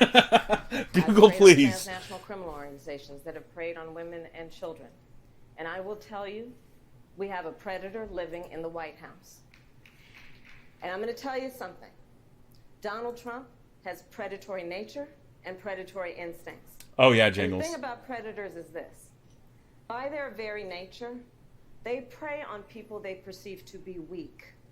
They prey on people they perceive to be vulnerable. They prey on people who are in need of help, often desperate for help. And predators are cowards. What we need is someone who is going to be on that debate stage with Donald Trump and defeat him by being able to prosecute the case against 4 more years. And let me tell you, we've got a long... Just like you prosecuted all those people when you were a prosecutor getting plea deals in California, demanding that the poor people who couldn't afford a proper defense or time off from their work got plea deals for lesser charges, but still were felonies. Oh, sorry. Did I say something? That was trade policy by tweet and has resulted in attacks on American families. So we must defeat him and then, in turning the page, write the next chapter for our country, and that has to be I'm gonna get banned off a friggin' Mixer due to my chat. And that is my agenda, the 3 a.m. agenda that is focused on giving folks the jobs they need, getting their children the education they need, making sure they have the health care they need. Apparently not. Apparently I'm already racist and sexist. So. Thank you for your time. Vice President Biden. Thank you. Look, I might reach out to Tulsi Gabbard, make her my vice president. Detroit hosting this. Look, I've said it many times, and I think everyone agrees with this. We're in a battle for the soul of America. This is the most consequential election any one of you, no matter how old or young you are, has ever participated in. 4 more years of Donald Trump will go down as an aberration. Hard to overcome the damage he's done, but we can overcome it. 8 more years of Donald Trump will change America in a fundamental way. The America we know will no longer exist. Everybody knows who Donald Trump is. So if Trump gets elected president again, he'll only have 2 years. We choose hope over fear. We choose unity over division. And we choose... Yeah, it's always aimed at me. The idea that we can, as Americans, when we act together, do anything. This is the United States of America. When we've acted together, we have never... Biden, your math is wrong. Been unable to overcome just letting you know. If you agree with me, go to Joe 30330 and help me in this fight. Thank you very much. Wait, what? Candidates, thank you so much. Joe Appreciate it. And 30330.com. And Chris Cuomo are coming up. That begins right now. Yes, that's what he said, X-Men. Like I said, his math is wrong. Wrong. Anyways, that was the second night of the Democratic debate. I hope y'all enjoyed it as much as I did. There was a lot of craziness that happened. I think Kamala Harris really took one on the chin tonight. I have to see if this is really his website, because I'm lost on this is what I heard, all right? Right? That's 30330.com. Right? 8675309. Oh, let me try that. Let me try Joe 8675309.com. Nope, that's not his website either. HTTP 404 cannot find source. Anyway, sorry. And before T does. No, Biden, why? You tricked us all. I've been bamboozled.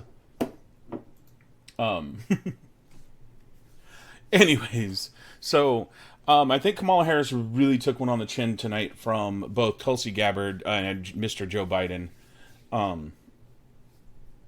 Biden docks his mixer. Damn it, no. I think this is probably going to hurt her in the end. I think Biden definitely came prepared tonight.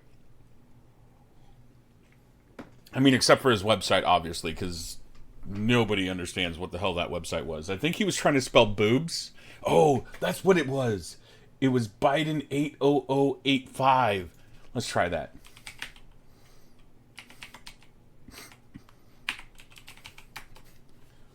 Nope, can't. I'm totally going to get that website now.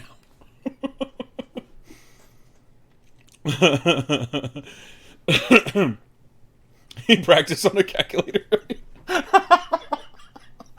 Guys, I need this website now. How much? Let me see. Let me see how much joeboobs.com cost. Let's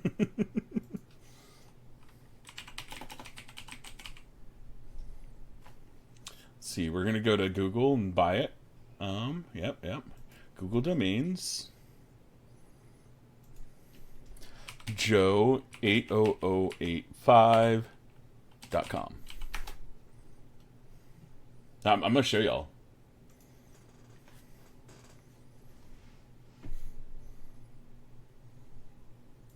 Exact match, $12 a year. That's not bad. That's not bad at all. And I'll just have pictures of Joe Biden all over the place. You think, I'll get so much traffic, I will be able to make lots of money off of advertisement, right? Right? Or, Joe Biden will pay me to take it down.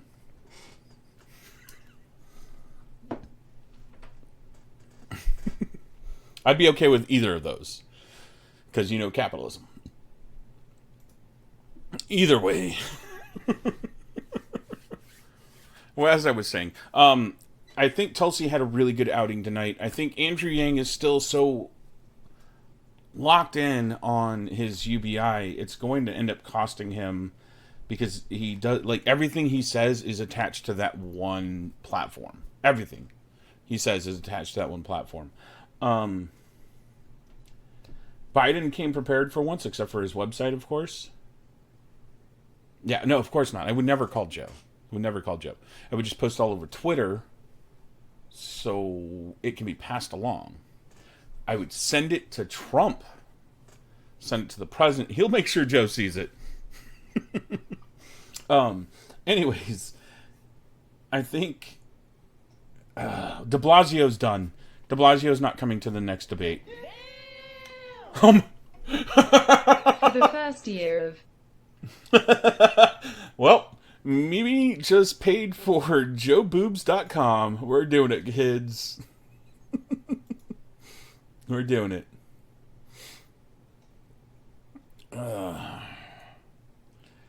Do today, check out. Do it live? Alright, we'll do it live. We'll do it live. Oh, let me do this. Hold on. Nope, not that. We'll do this one. Bye. Sorry, there was a little bit of... Okay. Registering this domain.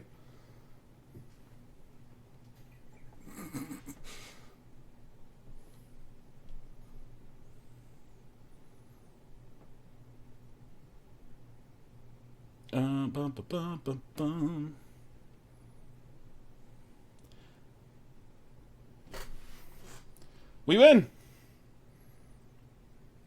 It is.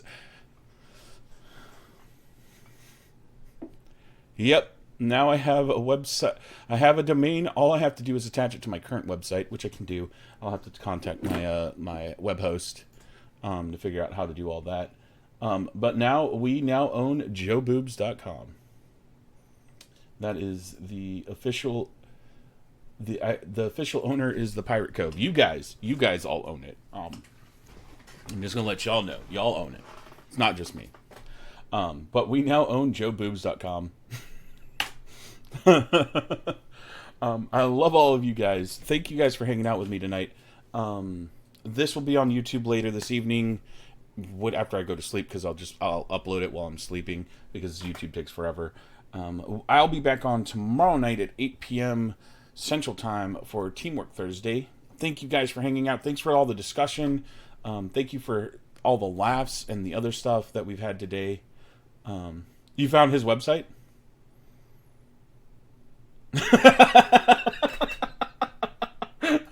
Hold on, I gotta look at this website now.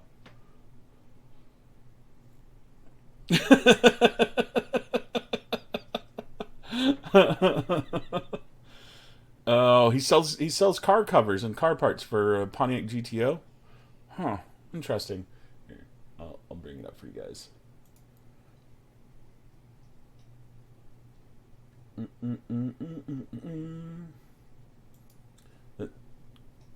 He's very diverse. Very diverse.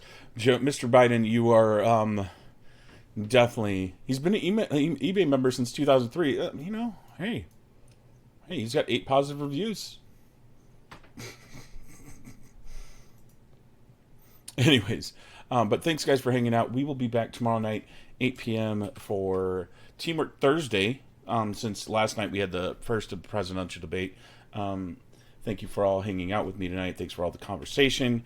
And Friday I will probably be taking a night off, because I need at least one night off of the week. And then Saturday will be Song Request Saturday, right here, 8 p.m. I'm going to demand that as much Tool gets played as possible, because Tool will be now on Spotify and all the other streaming platforms.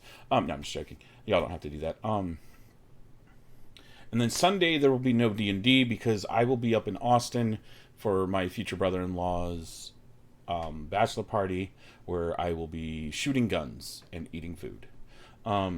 So I might post some videos on the Twitter there, and then Monday we'll be back for a regular schedule week.